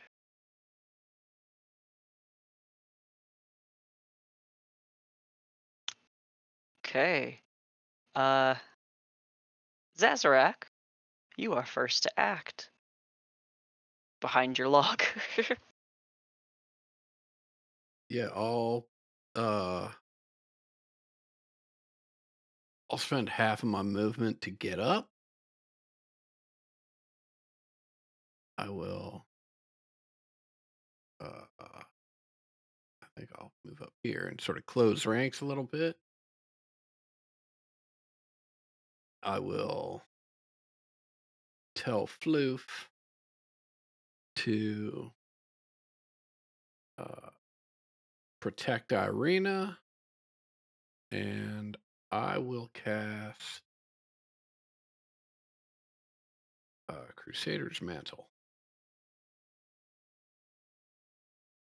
Okay. So any of my allies, including me, that are making physical attacks will be able to add a D4 to the damage. Hmm. All right.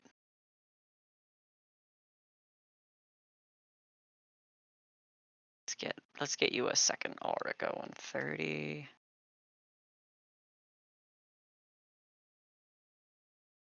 Ah. All right, that is your action. Any bonus actions for you? Nope, that's it. Okay. Uh, in the darkness of the tree line behind you, Zazarak, you hear some words of power from Victor, and a little dark flame flies over your shoulder at the bear and ignites his fur, singeing him and enraging him. But he's already kind of in a fury, so. And Arium, it is your turn. I will eyeball this individual who is directly across from me as I am drawing the trident, pulling it across my hand. I will activate my right of. Actually, I'm going to go back to the right of the frozen, I think. Ooh. I do need to hemocraft myself. 5 damage. Ow. Ow. That didn't. That didn't feel good. And I will then stab his bear. Okay. Eyeballing him. You don't want to take this fight. Call off this thing and get out of here. And stab. That is a 12 to hit. It's probably gonna miss. It actually just barely pierces into its hide. You feel how much weight needs to be Hey, brought through. I'll take it. For a total of, is that right? Yeah, 14 damage. Okay. Did you add the D4 to that? I did. It's in Okay. the cold/radiant section. Awesome. And second attack. There we go. That's way better to hit. Mm-hmm. Oh. Ouch. That hurt. All right. Anything else for your turn? Uh, Nope, that was bonus action, and some movement. All right. At your call, the hunters following say, "You kill our tracker, you'll have hell to pay." And they're brandishing weapons. Irina's gonna just stay where she is and hope that she is hidden enough. She is not, but she does not know that. Bear rises up and towers over you, easily over 10 feet tall, and drops with its weight on top of you, uh, Arium, for a 26 to hit That'll do it. for 16 points of slashing damage. Okay. And as its teeth wrap around you with a 25 to hit, that is an additional 7 points of piercing. So, ouch, minus 23. Yep.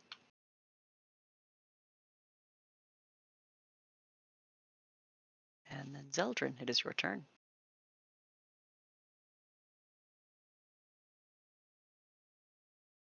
You're muted. We'll step out from behind some trees and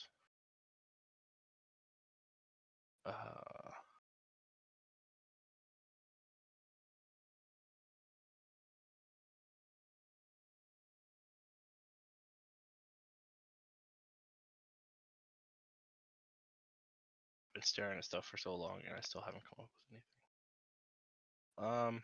I'm just going to cast a second level guiding bolt at this guy. Okay.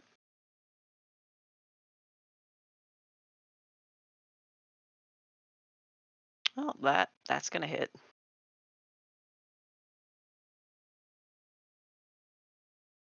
Oof. And then I'll just call out, call off your dog or there will be hell to pay for you.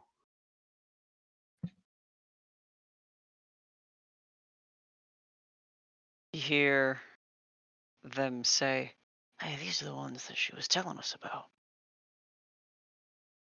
Pretty fine trophies to bring back, don't you think?"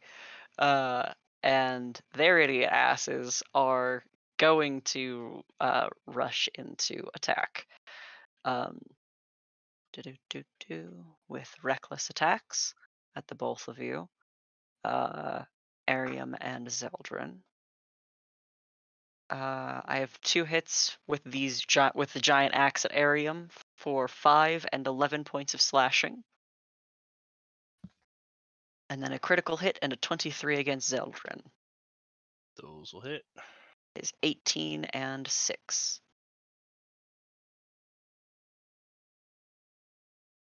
Floof is going to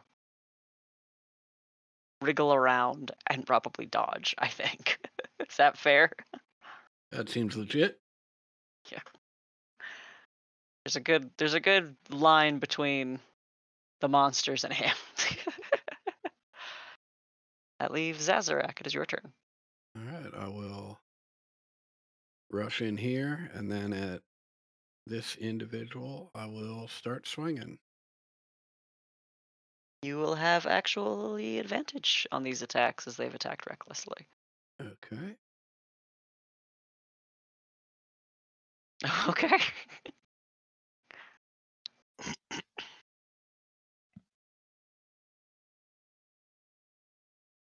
It's 35. Is that right? Um, no, it is not. I still have holy weapon on. Oh, okay. Yeah, so that is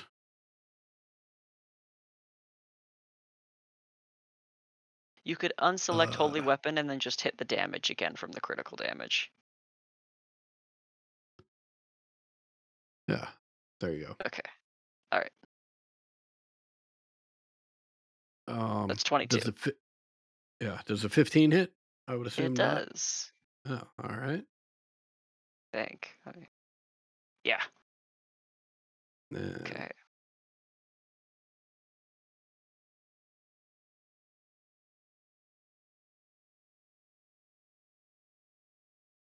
All right. That it for your turn?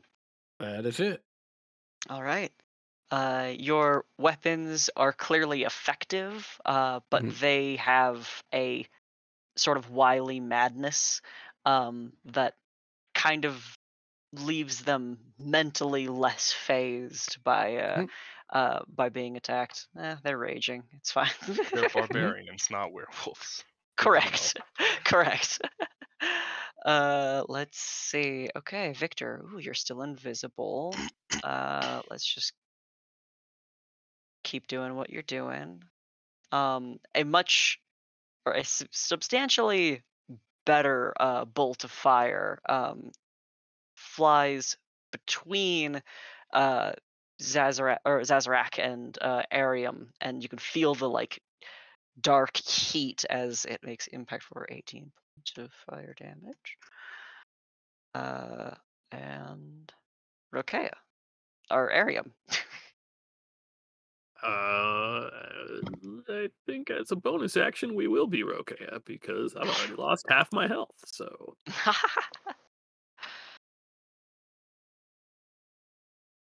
right, no one makes a trophy of me. I'm gonna start chomping on this guy. I say chomping. I'm still stabbing with the trident because I Okay. have not activated the right on my predatory strikes yet. On your It's teeth. yep. Also, it's a bonus action to switch, so Hmm. I will stab. Oh, Well, it's that'll hit. at advantage, you said, but Yes. um, okay, not a crit.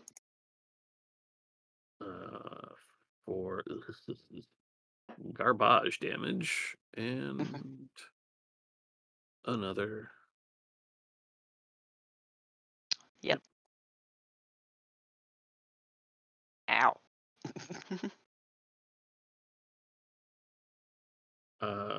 And that is it for me. I'm not going to move. Okay. Bear. I love bears. I love getting to play with bears in D&D. I don't get to do it very often because they're kind of shitty most of the time. But this one is just going to rip into what it thinks its prey is. Bears like fish. Rokea, that's a 20 and a 15 to hit you. The 15 will miss. All right, that will be 9 points of slashing from his claws as he tries to snatch you and like drag you into his mouth. Minus reduced to half, so -4. Yeah, that was starting to add up. So All right, Zeldrin. Okay, I'm going to use my bonus action to summon a spiritual weapon Okay. and hit just second level in the guy next to me. Okay. Let me get this. Place it here. And dealing 12 damage. Ow. And then with my primary action, I will channel some divinity and summon a Twilight Sanctuary. Okay. And that'll be it for my turn. And at the end of my turn, I will get myself 12 temporary hit points. Okay. God, my sinuses are all fucked up.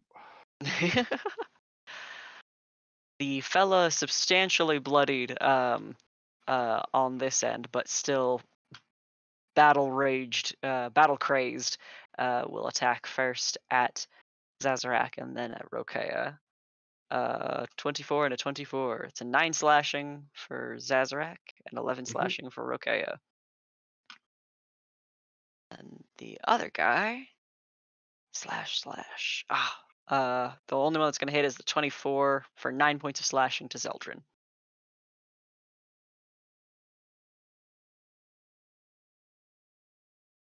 And Zazarak, it is your turn.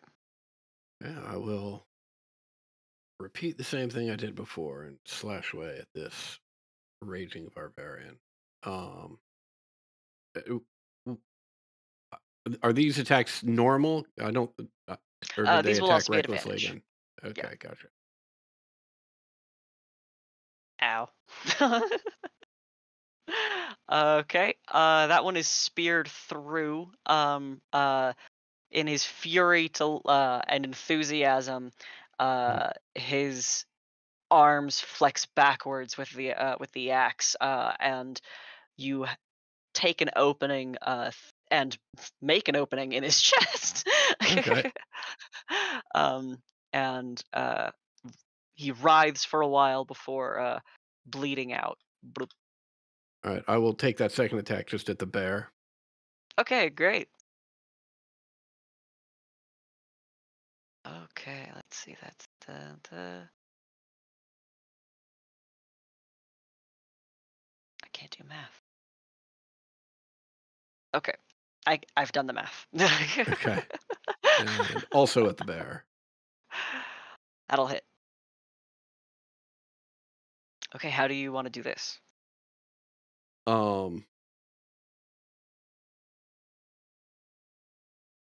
I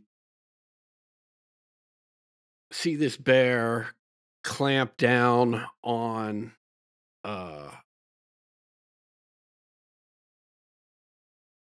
Rokea and rip a bit of flesh off, and I'll jab one end of the double-bladed scimitar into the mouth and just lop off the bottom jaw, and then with the mouth now permanently open as I swing around with the other end, I will just jab it through his brain through the open mouth. The roaring rage is abruptly stopped, and you find yourself struggling under the weight of the of it as it begins to fall down on top of you and drop to your side. I will leap out of the way and over the dead body of the barbarian and end up here. All right. Victor, still invisible, is just gonna keep taking these cheesy shots. Oh, he missed that time. Damn it. All right. Rokea. Well, there's only one friend left. Right, don't say the little ones didn't give you a chance to leave. And I will trident. Mm-hmm. This is And- still a reckless, so you can take advantage if you'd like. Oh. Okay. Okay. Nope. Still, that's another 18 on that. That's Uh, wild. This time, I will remember to hit advantage. Oh, Uh-huh. and it makes a difference. Okay. And that will be it. Okay. Bear's dead. Zeldrin. You're muted again. I would like to cast a calm motion spell. Centered in such a way to try to only get him if that's possible. Well, it might also get y'all. Oh well. Yeah. Calm emotions. Try to get him to stop attacking us, so that I can ask him some questions.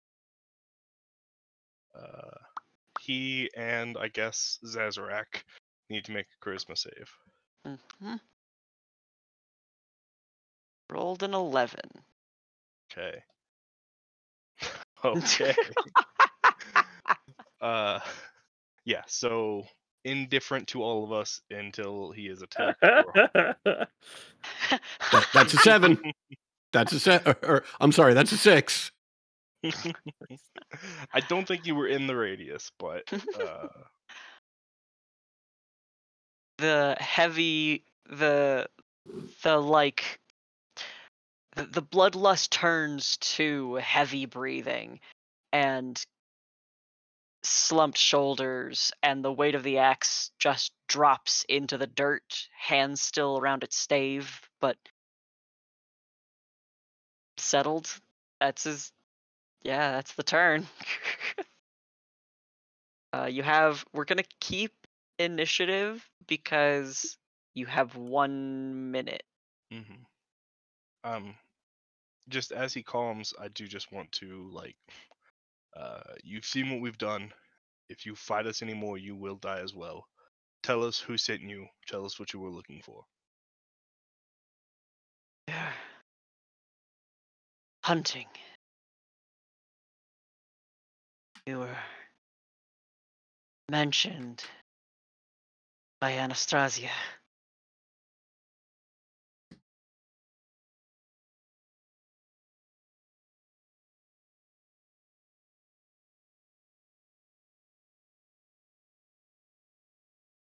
Who is Anastasia?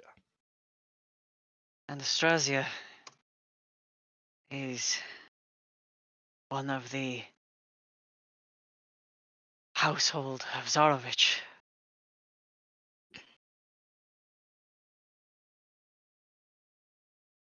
One of his spouses.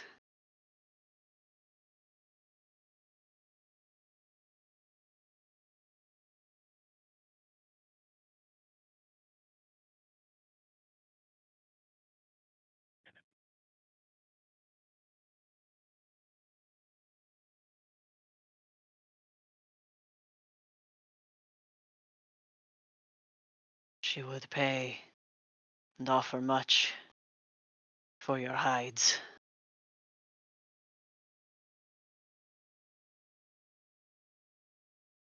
Well, unfortunately, you will not be receiving that paycheck. If we cared to call in on Anastasia, where would we find her? She wanders, as they all do. Often remains in Ravenloft.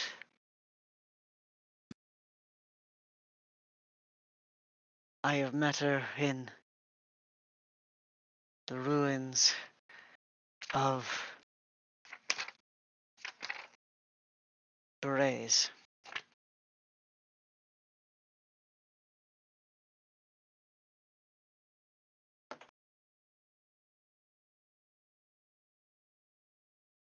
Okay. In a moment, this magic that is keeping you calm will drop, and you will be presented with a choice: continue fighting us and die, or leave. Make me an intimidation check.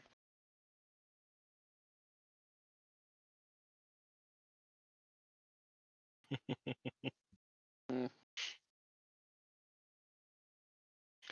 I, who have barely done anything this fight. You just got some information. That's Mhm. not nothing. Yeah, I mean, well, I guess I did cause him a little bit of harm with the spiritual weapon. Hmm.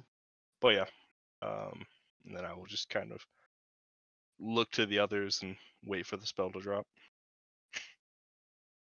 His knuckles whiten as he tightens his grip on his axe, and it lifts from the dirt.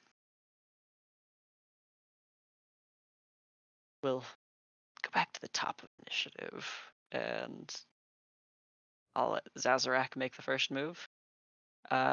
Being as this will have passed a minute, I believe that would mean you're, unless it is the case that Zeldrin drops concentration earlier. Yeah. I don't need to wait out the whole minute. I'll let a few moments pass after I say something and then drop it. So, 30 seconds or so. Okay. If that is the case, then Zazarak, you have a few more rounds available on your Mhm. mantle and a few more rounds on the channel divinity. So you can take your turn. I'll just. I will take the dodge action, but I will say to this individual, please, you've seen how this has gone. We don't want you to meet the same fate as these two. Do the smart thing and turn and go. And that's my turn. Okay.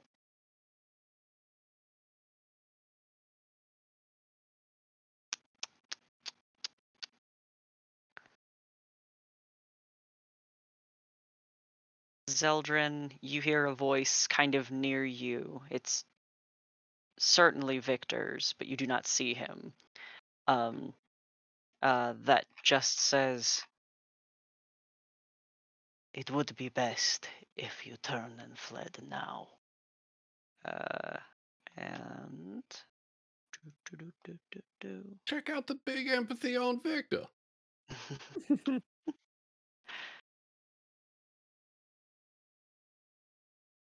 something changes in the gaze of this person.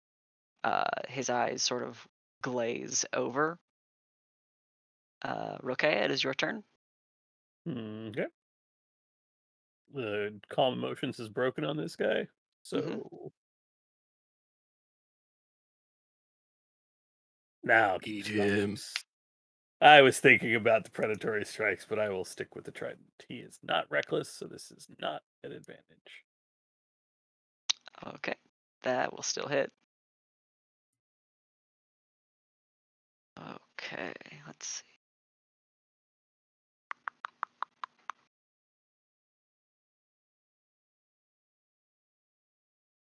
Okay. That's gonna hurt. Ow. Okay. Another attack. Um, is that? Oh, that was only one. Mhm. I don't know why I was thinking that was two. That will also hit. All right. As you spear through his chest and club him with the aft side of the trident, the glazed look in his eyes fades. He has clarity, and then he collapses and is dead.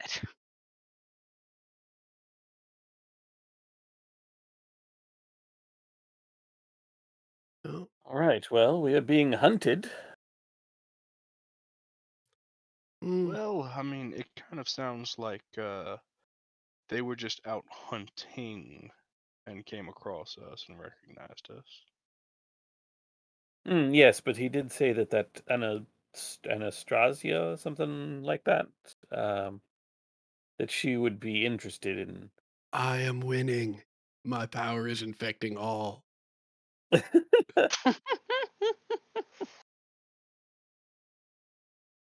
Anastasia was the right name.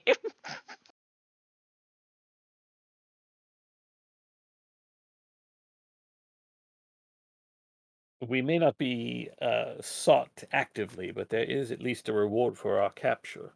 I expect that there will be more of these kinds of individuals about. Indeed.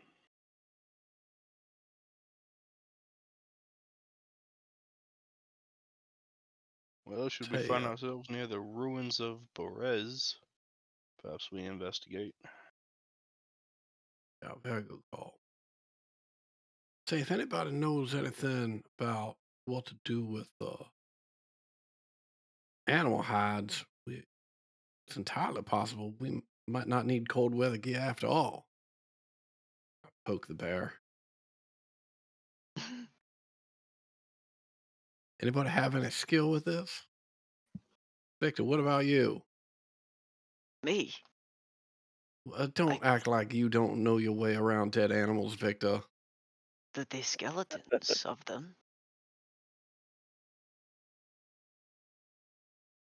All right, fair enough. And you know what? I apologize. You did very well there. Even at the end, I thought you were going to blast that guy in the face. Instead, you took a moment. I I'm proud of you. I told him to leave. He was going to leave, but then he got stabbed. Well, these things happen. So it was a solid effort on your part. A little concerned about the turning invisible right off the bat and leaving your allies uh, exposed like that. But all in all, that's a solid B plus. He shrugs. Oh, yeah, I might need to explain. You see, on the Spelljammer ships, when they grade you quarterly as to your performance, they use a letter scale. A being the best, and so a B is not bad. You should be very proud. Oh, what's that? They use that scale here too? Oh, I'm sorry. Never mind. Self-taught education. Very well. Help me carve this hide up. Because now that I think about it, it can't be that hard. I could definitely get pelts out of this that we could all wear. Definitely.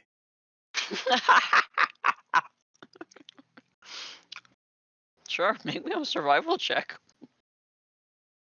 Oh, very kind. Yeah, that checks out. That's about right. I'm You know just, what? it's a It's really funny. nightmare. As I'm pretty sure the other two members of the party are skilled in this.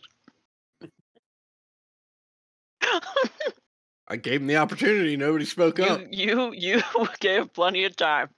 Yeah. I am not skilled in survival, so Oh, you just have a higher score because of the wisdom. yeah. Yeah.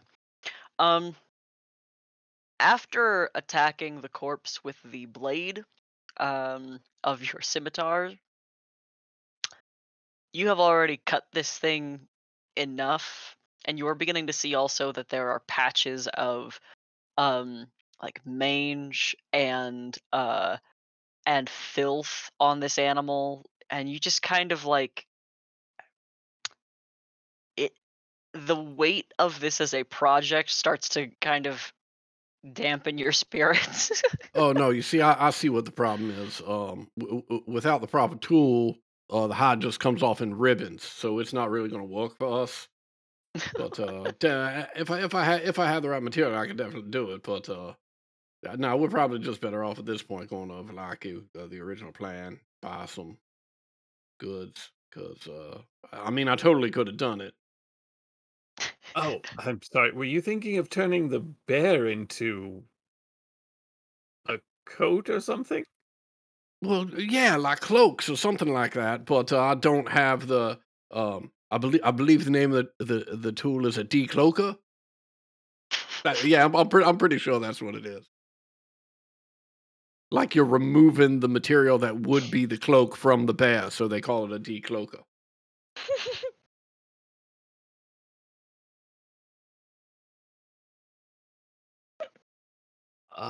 Yes, that's, I'm sure, totally it. Not certainly not something like a skinning knife. But we wouldn't have the necessary. Um, Oh, son of a bitch! I know what I fucked up. we I wouldn't should have. have the necessary tanning implements to keep the Say, hide say, from rotting. say what? Say what now?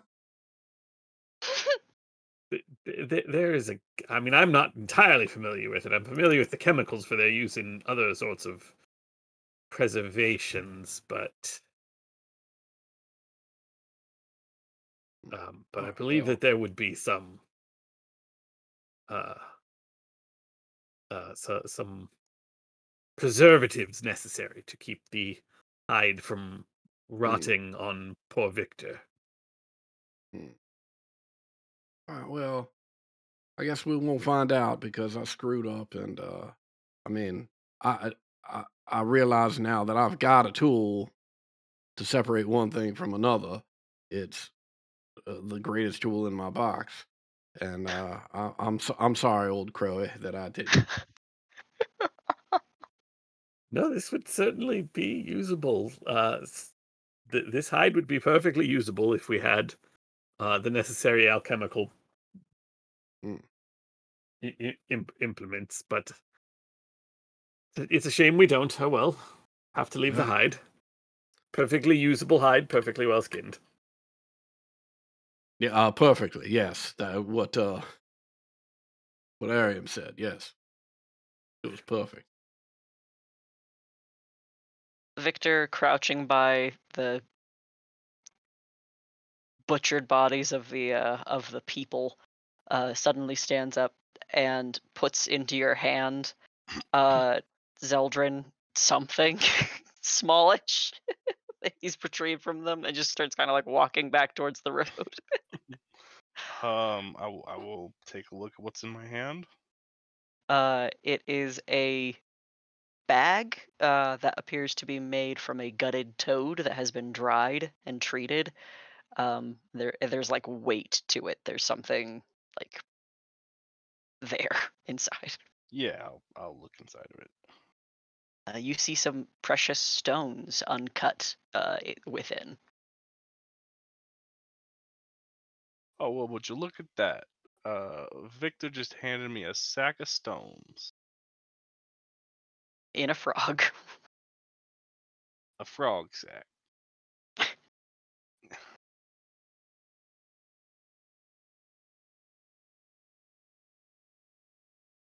Well, if we aren't able to trade that high, maybe we can trade these for something. Oh, I'm not bringing that hide. Yeah, I mean to say that we cannot trade that. Oh, I see what you're saying. Yes. Yeah, yeah.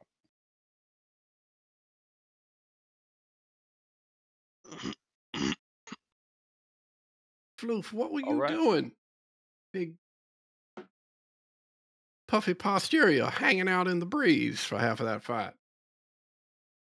His paws cover his face in shame. Oh, it's okay, buddy. Come on.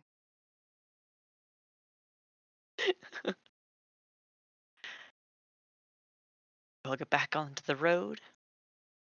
Walking as you do, you pass by the divergence that led down to the old bone grinder mill.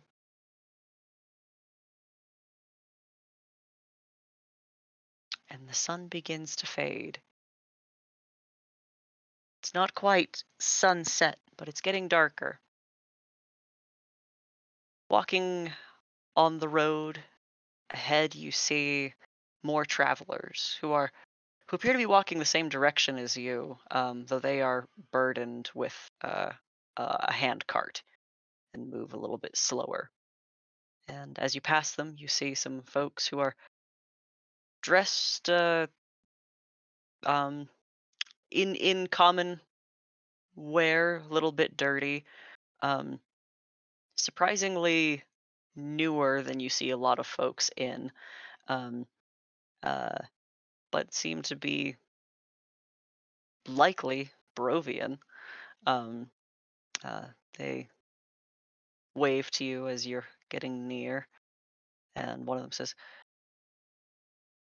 "On your way to Velaki?"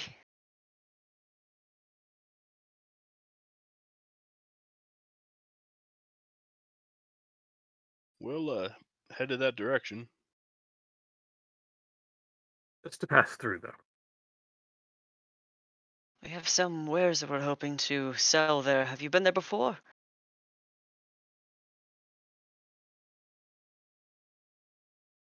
Some time ago, yes. Wouldn't happen to know how good the market is, would you? Mm, certainly better than the villages to the east. Uh, Someone pipes up and says, "Yeah, I think that guy tried to rip us off."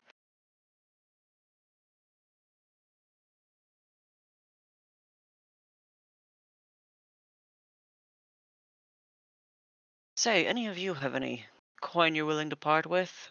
We're worried we might not even have enough immediately to find a place to stay at an inn. that would depend upon your wares. We can, however, very handily recommend the Blue Water Inn when you get to Valaki. There's some encouraged nods between them. Um, the one pulling the handcart stops and removes some of the tarps. Um, you can see inside mostly common goods. Nothing that particularly like immediately catches your eye, but there are bundles of clothing. There are glasses and vials. There are some component pouches and such. This little, it's kind of a smaller selection, but there's adventuring gear available here.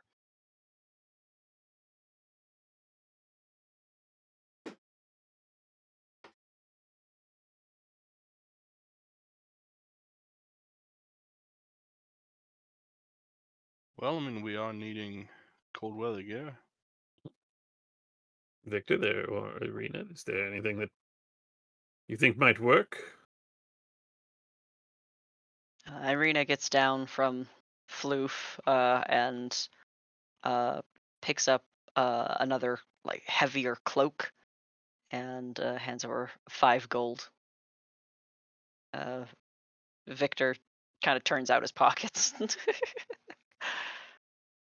Yes, yes, I know. We know, Victor, that you've come away from town with nothing, but if there is something that will keep you warm, then we can. It would be useful for more uh, for something, but necessary it can wait until.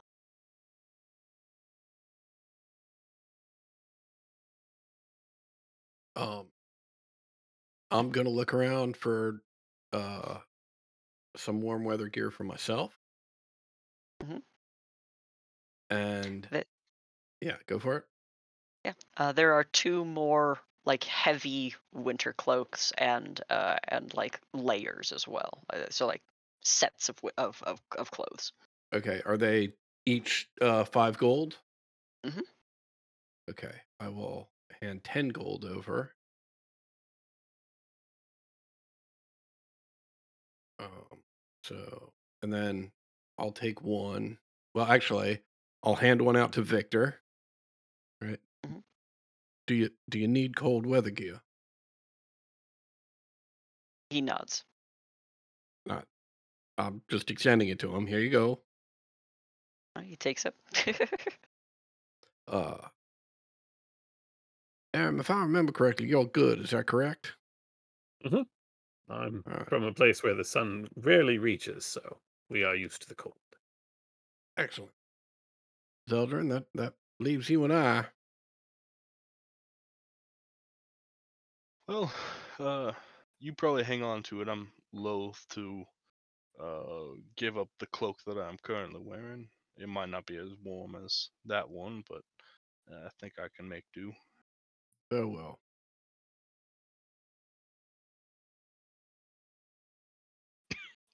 As the final exchanges are being made, you can see that the light of the sun begins to fall a little bit more, and just the hint of what could be a colorful sunset behind the clouds begins to peek over the trees. And one of the individuals here kind of begins scratching their neck a little agitatedly. Another one begins to cough that suddenly turns into retching.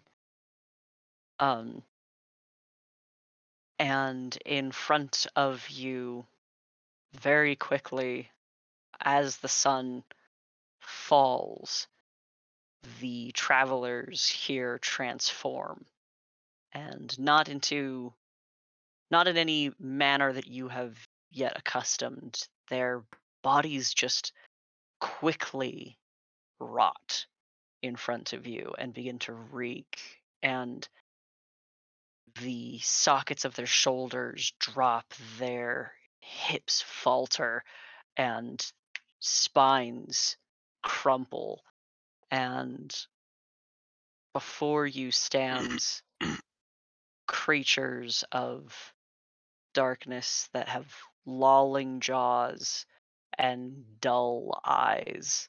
The cart is entirely abandoned, and in their adjustment and then rightening of themselves, eventually their heads all turn towards you. Uh, we're going to get into another initiative. Wait, I'm sorry. What the fuck just happened? I mean, This is crazy. I Your guess the your shit. silver. You fuck. I guess the silver lining is that we'll get our gold back.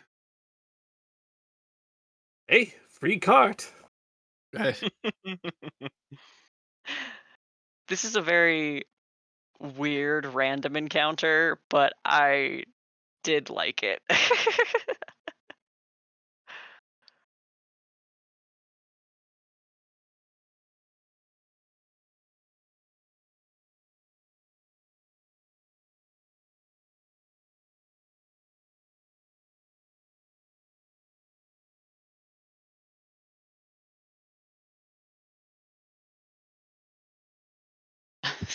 Zeldrin, you're up first. As it gets, as the sun has fallen, these creatures begin seeking flesh.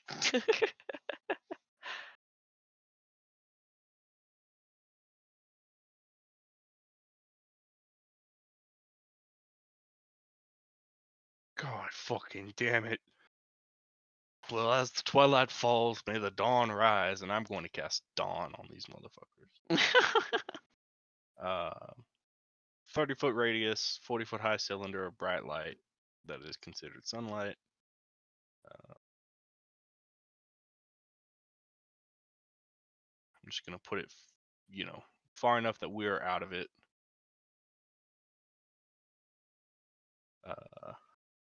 So they all need to make a Constitution saving throw. Great, they all do. When the sunlight hits them, their bodies once again begin to transform and reshape back into living humanoids. Awful. Well, the cylinder stays there. They all take 25 points of radiant damage, which kills them all.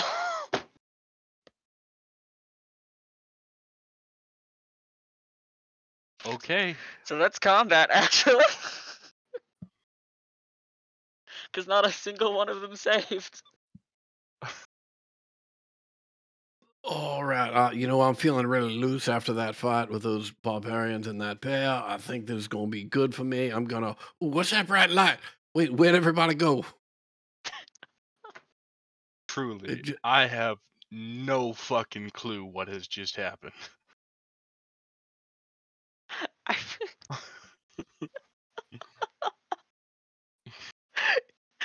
Guess I'm gonna go get your gold back, brother. Take a look at what What? else is in this cart. Yeah. yeah, there is 1d4 of every item on the adventuring gear list. Holy shit. Yeah. Just in like gear though, so not All a whole right. not like a lot, but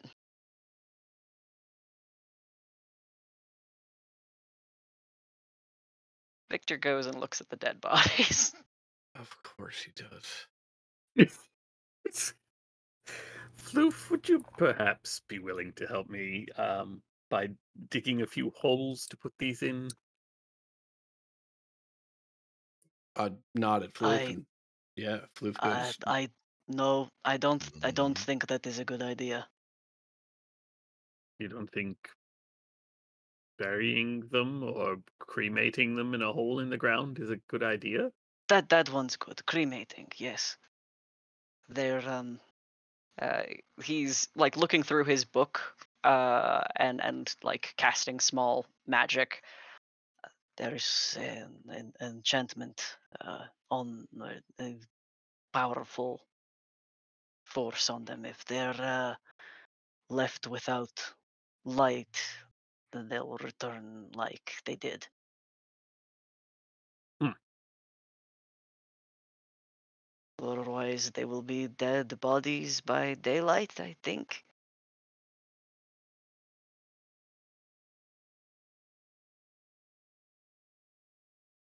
Sounds like a good reason to burn them then.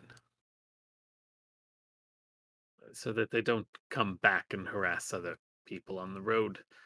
This is the first I've ever heard of this sort of.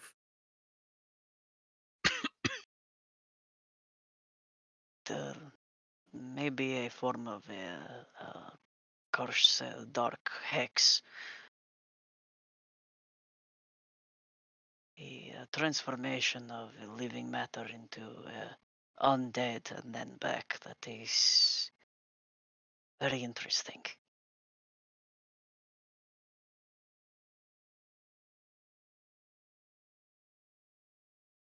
I can burn them if that would be easiest.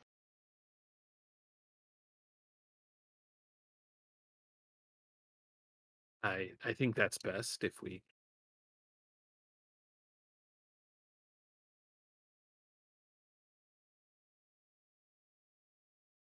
If Gloop will dig a hole, we can put them all in there and then just.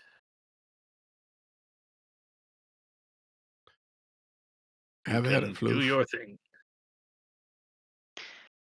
Floof digs a hole, and in the brief moments that the bodies are removed from the cylinder of dawn light and dragged into the hole, they like begin to writhe and rot again.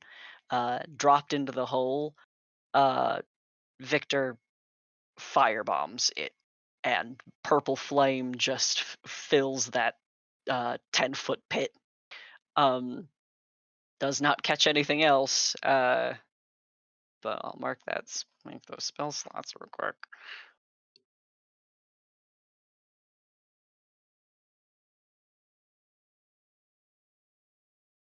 They're not moving anymore. Fantastic. I may as well fill that in, Floof.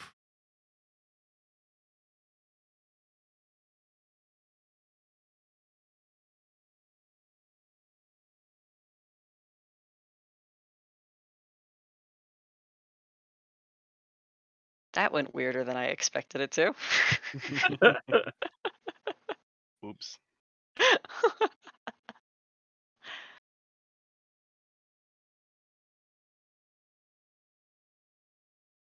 Should we bring this wagon. We can trade the or sell maybe whatever is inside, or part with it somewhere. I see no reason to let it go to waste.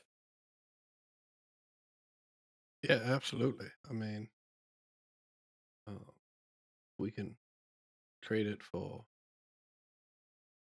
gear that'll be more appropriate for us, although maybe a better cart, maybe a cart that Floof can uh, pull for us. Oh, don't look at me that way, Floof.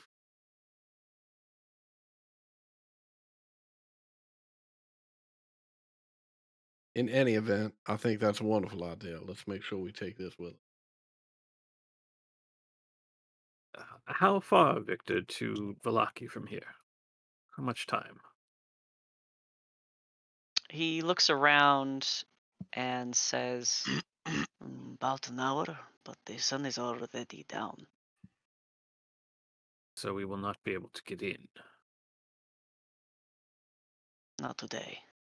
Could climb the walls." Not if we want to bring the wagon in. Certainly not with Floof, although I suppose Floof could tunnel under for us, but that just seems a poor plan to undermine the defenses of Valaki. Yeah, we're not trying to lead an assault on this town that we've done so much work to make better. We can just camp out here and then head in first thing in the morning.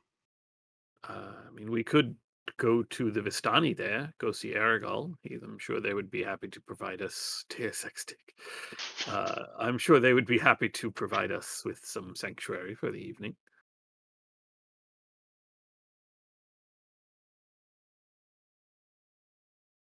Well, that sounds like a fine idea.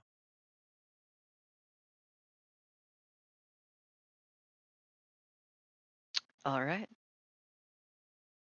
You march into the evening, just about an hour, and you see the spiked wolf heads lining the road towards the city that is just barely lit on its walls. And following one of the many game paths, game trails, yeah, off into the woods, you would be able to find the Vistani camp, which you certainly do. Once again, guarded by the Dusk Elves, who now have a pretty good idea of what you guys look like, especially with Floof, um, and nod as you enter the encampment.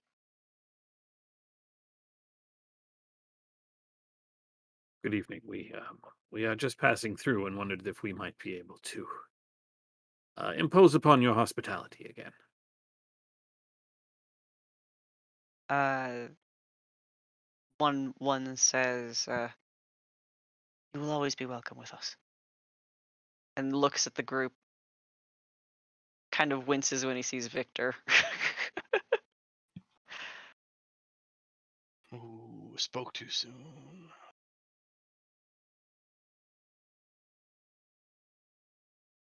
"I'll speak with Casimir." And he walks off.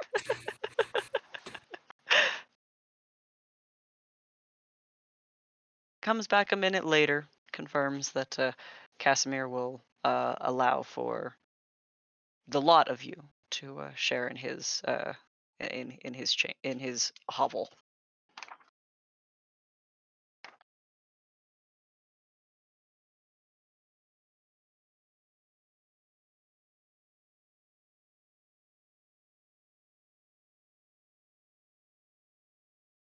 Be escorted that way. Let's see.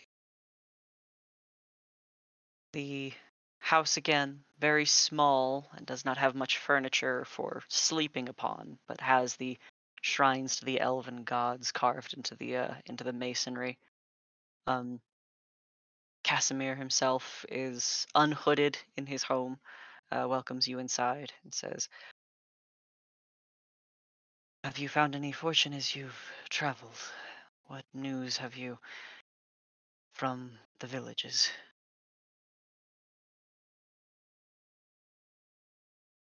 We did find another troop of Vistani over at the falls. We did find um, Madame Ava, and thank you once again for your assistance in that particular endeavor. It was perhaps not as directly useful as we might have liked, but um, useful nonetheless. Um, from the rest of the city, from the rest of the villages, I'm afraid I've little. Um, there's little that I can think of. He will look over at the brothers, and then at um, Victor and Arena. We are headed west in the morning. Do you intend on finding the temple then?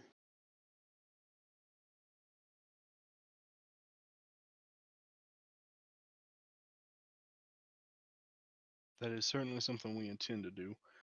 I'm not sure where it falls uh, on our plan on priorities. Um, it is certainly uh, one of our goals.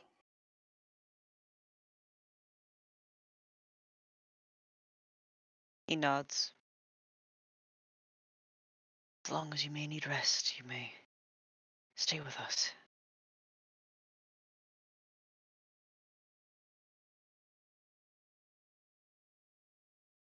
We appreciate your hospitality.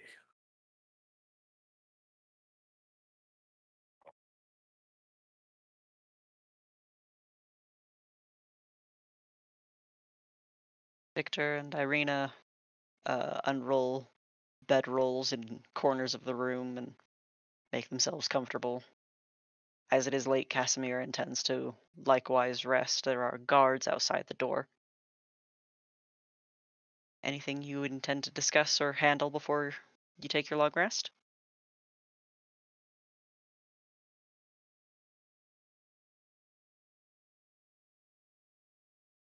Not for Ariel, I don't think. Yep, I got nothing. Mm-hmm. Okay. Then you can all do so peacefully and protected.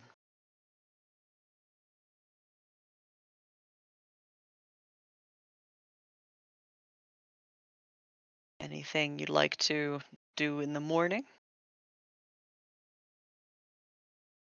Oh, for the love of God, D&D Beyond. It's just like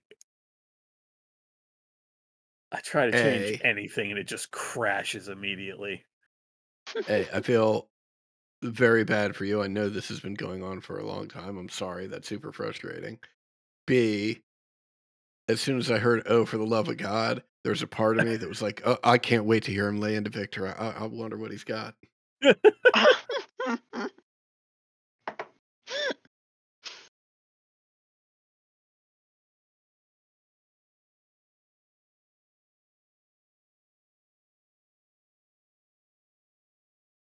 Okay. Any parting words, or do you guys just head out towards Valaki?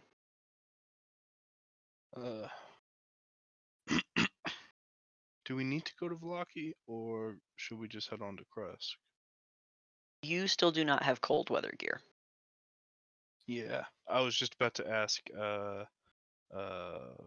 Casimir, you wouldn't happen to have a set of cold weather clothing, something I could wear to stand against the cold? I have some of these gems or coin, if that's something that I could trade for you. I will not take your coin, brother, but there is limited amongst us. I will need what I have to make my own journey to the Amber Temple. I can Understood. ask one of my kindred if they have anything we can spare. Uh, not to worry. We can head into town and surely buy something there. Thank you, though. The Amber Temple. How far off is it from here or Kresk? Let me just fucking check my thing.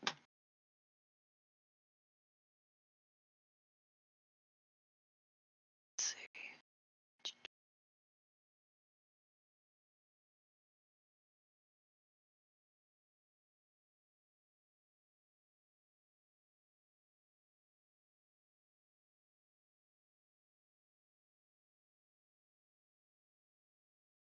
It is a full day's travel from here into the mountains.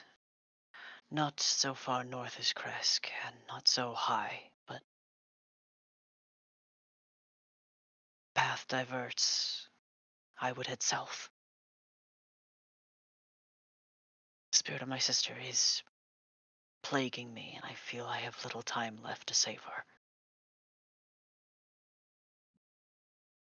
I know that this goes against our plans, but brother Arium, uh, perhaps this Amber Temple merits checking into before we make our way all the way to Kresk.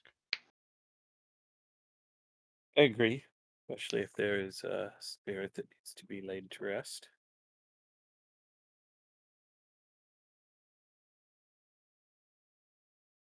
Well, I am concerned. If I recall correctly, our rendezvous at the Abbey is also with someone who will not be there for much time. But if you feel this is of greater importance, then of course I'm with you.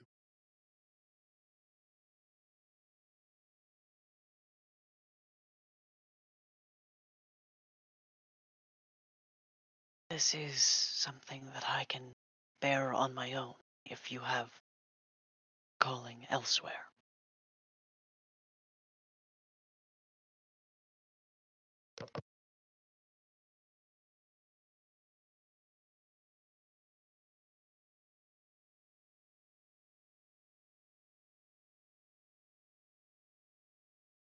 Um, hmm.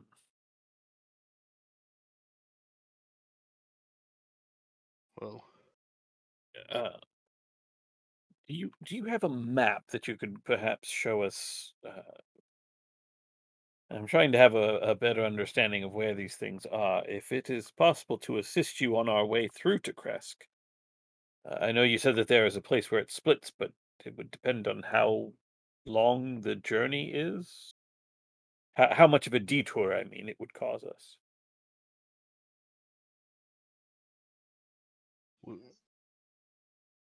you're muted. He has no map, but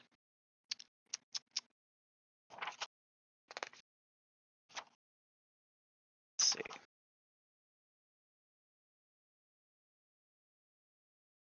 And I'm not going to drop you on the overworld map because it might just end up being confusing for both of us. So, let's see. SAX.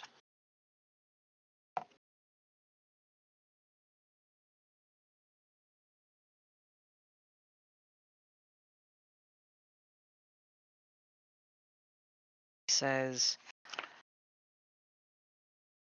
at the Raven River crossroads, which is about 8 hours from Valaki on the Svalak Road. The Amber Temple would be south. Kresk would be west.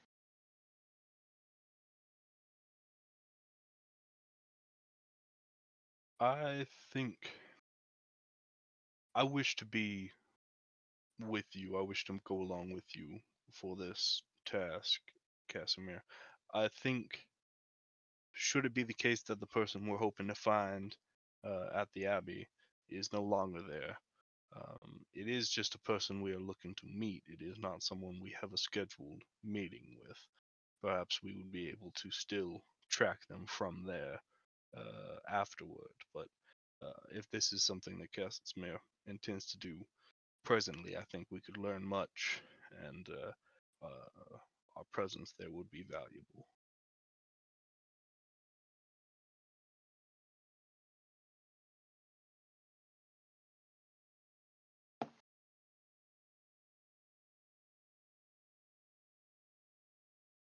Very well. It sounds like a decision has been made.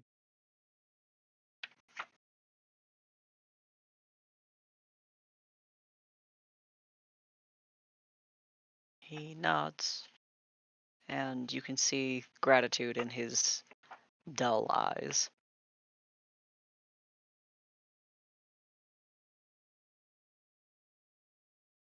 I will arrange for horses.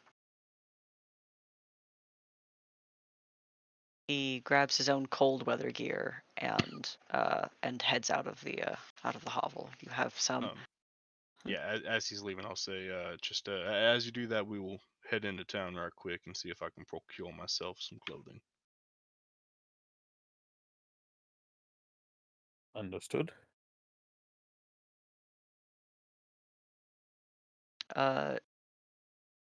Victor has gotten up and has like packed up his things. We're going to the temple today. So what we're seeing.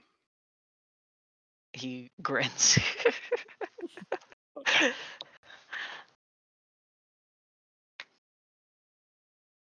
All right. Victor, could I have a word with you real quick? Sure. Have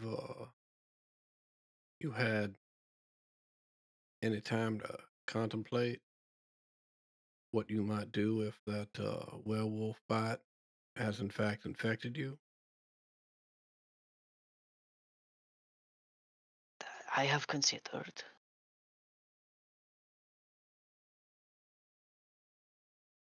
And should it be that you are cursed with lycanthropy, would you like that removed, or would you like to study and practice and train so that you might control it? Perhaps the training would be the most provincial. I do not know what it would mean to do not understand, I think, all that an infection would entail, and understanding it better, bearing it may prove to be quite useful. Well, It well, is to well. be taken, then there will be nothing to learn.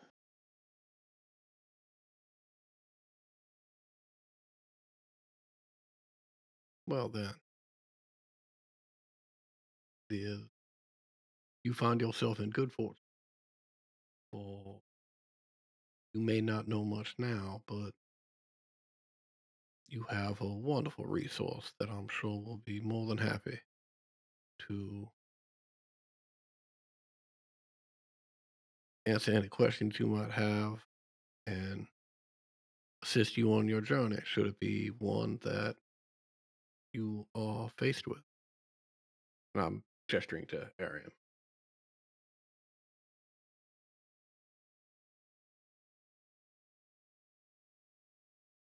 He gives you a nod. All right, well, listen, let's head up towards Valaki. I will stay well outside the gates with you so that we don't you don't get yourself into any trouble. Okay. Who's all going into Valaki? I will go. Okay. Yeah. Rather than leaving Zeltrin alone. Okay. Guys, then you're bringing in that little cart, wagon full of stuff. Yeah, sell it.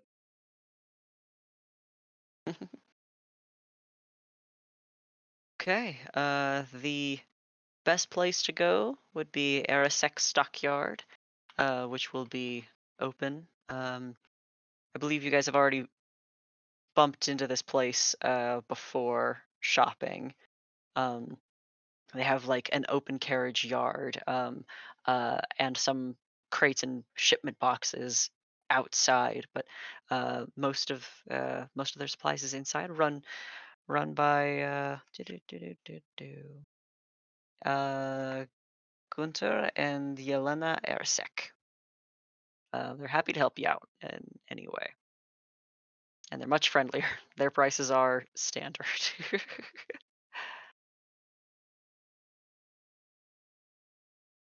Well, we'll see what we can get for the cart full of supplies, I guess. Mhm. All right. Gunter examines what you have and offers hmm, 172 gold pieces for what you have. I look to Arium, give just kind of like a, yeah, that sounds good kind of gesture.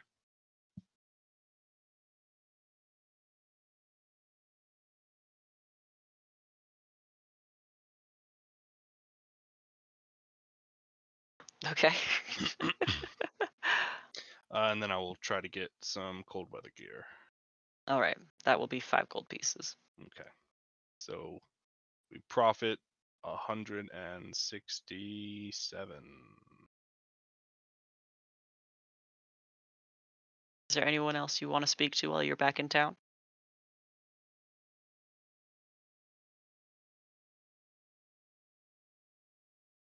Should we check in at St. Andrew's? Check in with Father? I think that's a good idea. We'll just duck in real quick and get the pulse of the town.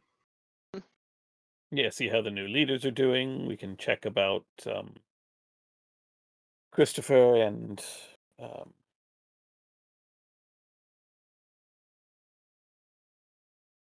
I know this is in my notes, but I still can't access them, so that's gone. It does not happen anymore.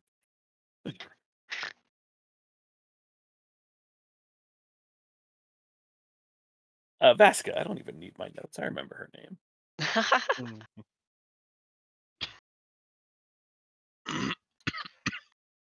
Okay. Yeah, you can go stop by the church. The morning service is concluding. It's a little bit briefer in the morning, so that work can be done. Good morning. It's good to see your faces. Is everyone where? Your companions, your brother. Waiting outside the town. We're not going to be in for very long. Just had to stop and do a little bartering, and then just wanted to check in with you and just see how things are going. If there's been any market improvement since all the happenings the last time we were here. Indeed, yes, there has been the seeds of good faith sown by the Brothers Watcher. In fact, they have offered a donation to the church, which I have been inspired to offer to the true heroes of both this chapel and this city. And he goes to the altar where the cabinet and the reliquary of Saint Andrew's remains are, uh, and retrieves a pouch, a very small leather satchel that he extends to the both of you.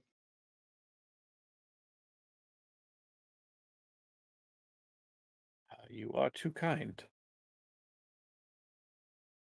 They are artifacts of the Watcher House.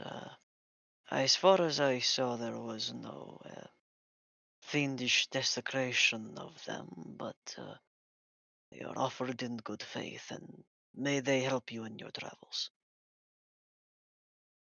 Inside there is diamonds worth quite a bit of money. You can immediately tell this is the value of 2 Revivify diamonds. I will just hand that straight to Zeldrin. Uh, the children are okay. Rokea has been persistent. He nods. Perfect.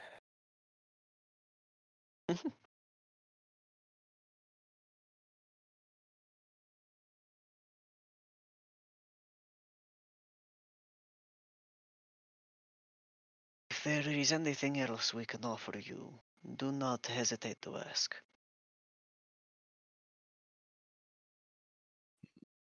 Your assistance has been very appreciated. I'm sure. I pray that I do not find myself in need of these, but it is comforting to know that I have them on hand.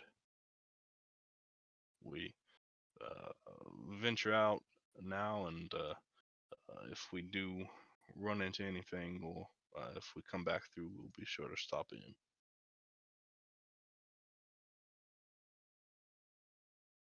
He smiles to you and waves you off, as do the altar boys who still attend at the cathedral.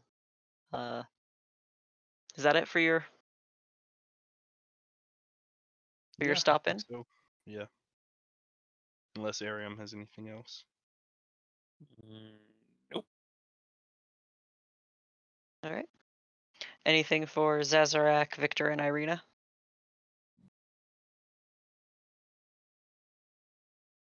No, it's as much with the eyes as it is with the mouth when you smile, Victor. It's those dead eyes that really give everybody the creeps. Try it again. I tell you, I get this expression from my mother. I've seen you blink, though. You can move your eyes. It just takes Mm. practice. Irina, do you think he's getting any better? I don't think it would be polite for me to answer that. Okay, that's a no. We just got to keep at it, Victor. Trust me. All right, once you get this mastered, a whole new world's going to open up for you. He smiles. God damn, no, it's still bad, Victor. That's it. It's 20 minutes. It's 20 minutes of that. Casimir finds you all outside the city on the road, leading 5 horses. Since you have one mount amongst you.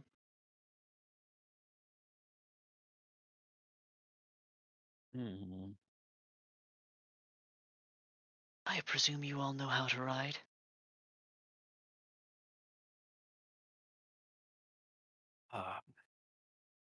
I do, although I believe the last thing I rode only had it had a giant tail at the end instead of 4 legs. I started to say the last thing I rode only had 2 legs and a tail, and I realized that if I didn't Oh, get boy, to and yeah. a tail, how that would sound.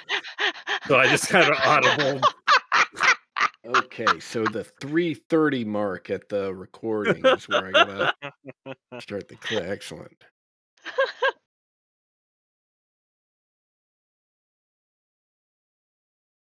All right. I'm assuming Zazarak, you'll ride Floof. Yeah, very excited. Everyone's All got a right. mount, so I can ride Floof. Yeah, the horses are faster than Floof.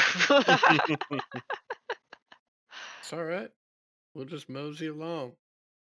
Yeah, Yeah. we're traveling. This isn't a sprint. Well, for you, it's not. Fair. Okay. Let's get Casimir in the front.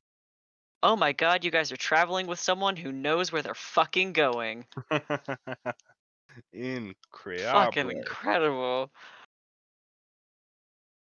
Well, Uh, while all the horses are just moseying, every action Floof takes is the dash action just to keep up. poor guy. Right. I will depict it thusly. Right. I mean, poor guy. Just wait till we need to get 20 feet underground. Then where you five gonna be? See, that's the thing is what he loses in speed, he's made up for in the stupid fucking ability he has to burrow. Yeah.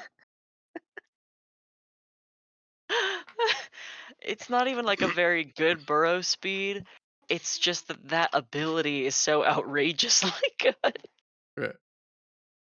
Yeah, I mean, game plan. Why are we doing anything else? We can just burrow into Castle Ravenloft, get the drop on Strahd.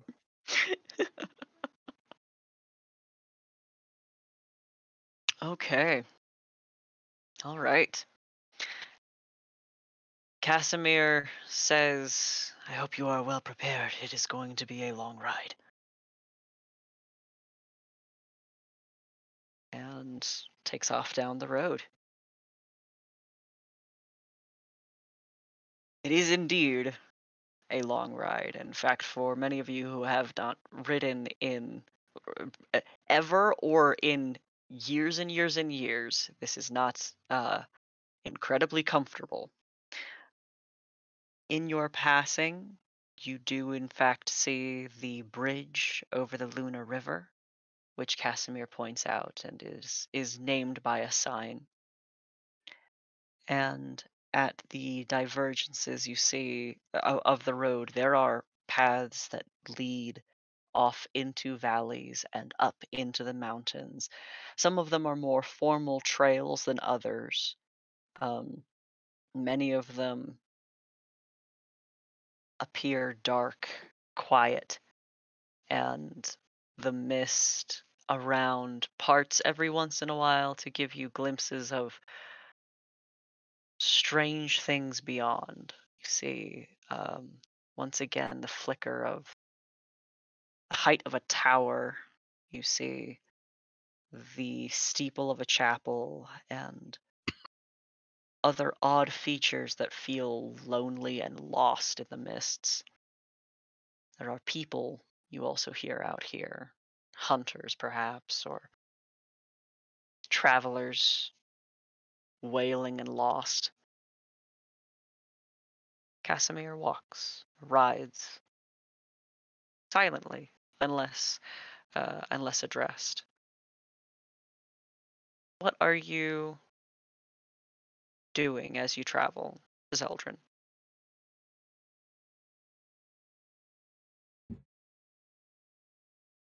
I don't think that he's really doing much of anything. Just kind of like trying to get together a list of all the various things that we need to do. Uh, you know, trying not to forget anything. Like he almost forgot this fucking Amber Temple. Thinking about St. Markovia's, the pool with the thing in Kresk. The dragon people. Zeldrin is really wishing he had a notebook. But trust in his companions and their abilities to remember things. Do you wish to discuss with them? I mean, no, we've got our, next few moves lined out already. So Ariam, how are you passing the time? Ariam is actually speaking to Casimir as much as he is able to, because all we know about this place is the story we heard about Petrina. And he will roundabout ask about Petrina, just sort of who she was. I know that she was his sister, but that's like I don't want to start with so this place we're going that drove your sister mad, like I'm trying to be diplomatic. Yeah, yeah. But at the same time, like we know that this that visiting this place over and over and over caused some trouble. So he's just sort of trying to get an understanding of what it is that they are riding towards. Like, what is it that Casimir thinks is what is his goal going to the temple? My sister is intelligent and gifted in the arcane. She had an understanding of magic that extended beyond many of the teachers within our clan. She said the temple had within many relics, resources, information, made her stronger. When she offered herself to Strahd, it was under the guise of companionship with the intention to become closer to him, learn his secrets, and overthrow. Obviously, it was a graven mistake on her and my own part.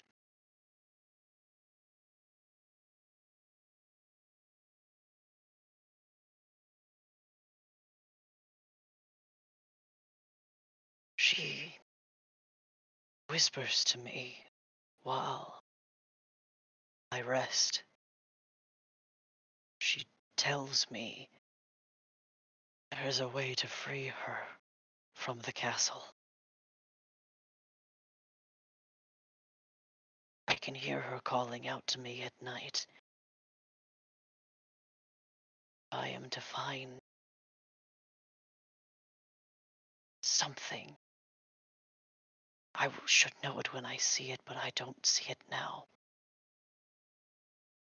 Should I find it within the temple, I will be able to free her from Ravenloft. Bring her home.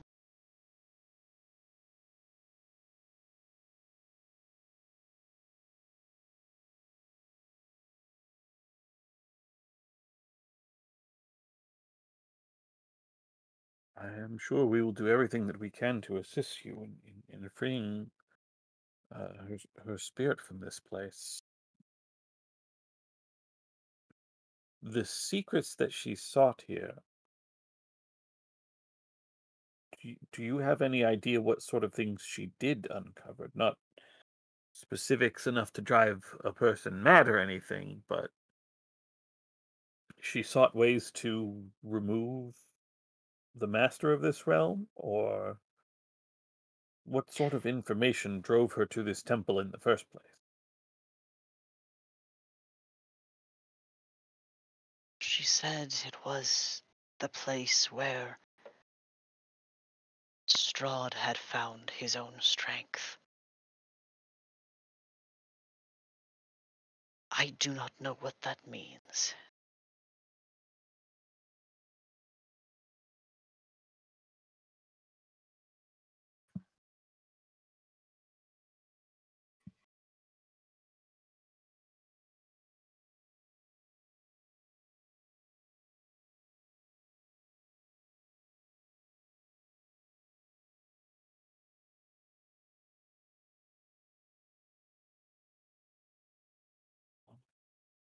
This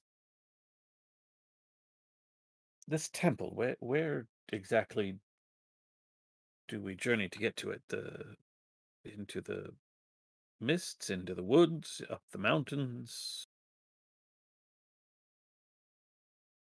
There is a passage that circles Mount Gakis, the Zolenka Pass will take us there. But that passage, it is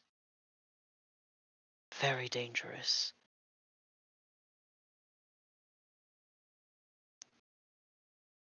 The weather alone may kill a man in his sleep.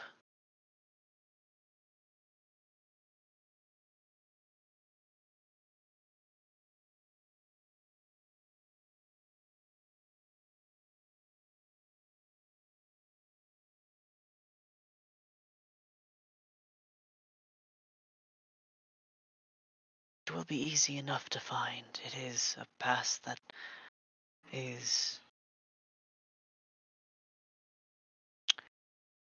older than many of the villages of Barovia.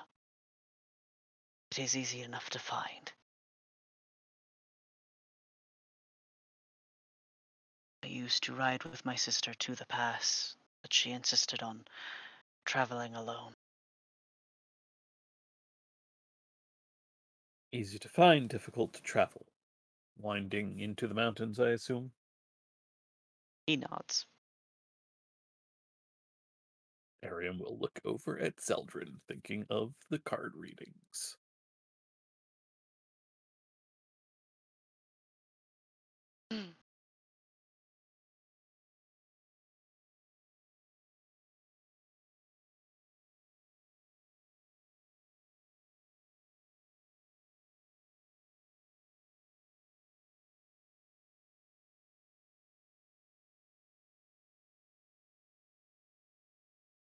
I don't know if he caught that. I caught the look over to me thinking about the card readings, but did not catch the what prompted that.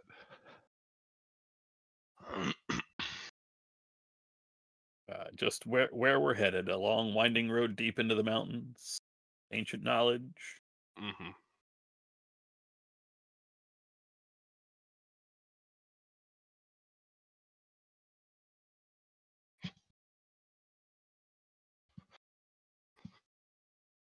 All right.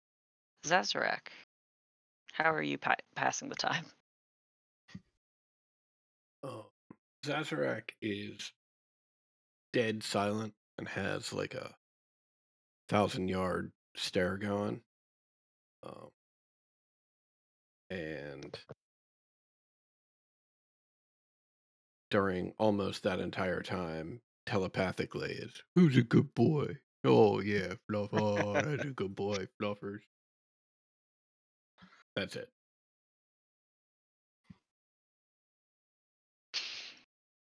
I don't think we can top that for a good place to end session, so I think we're gonna end session there.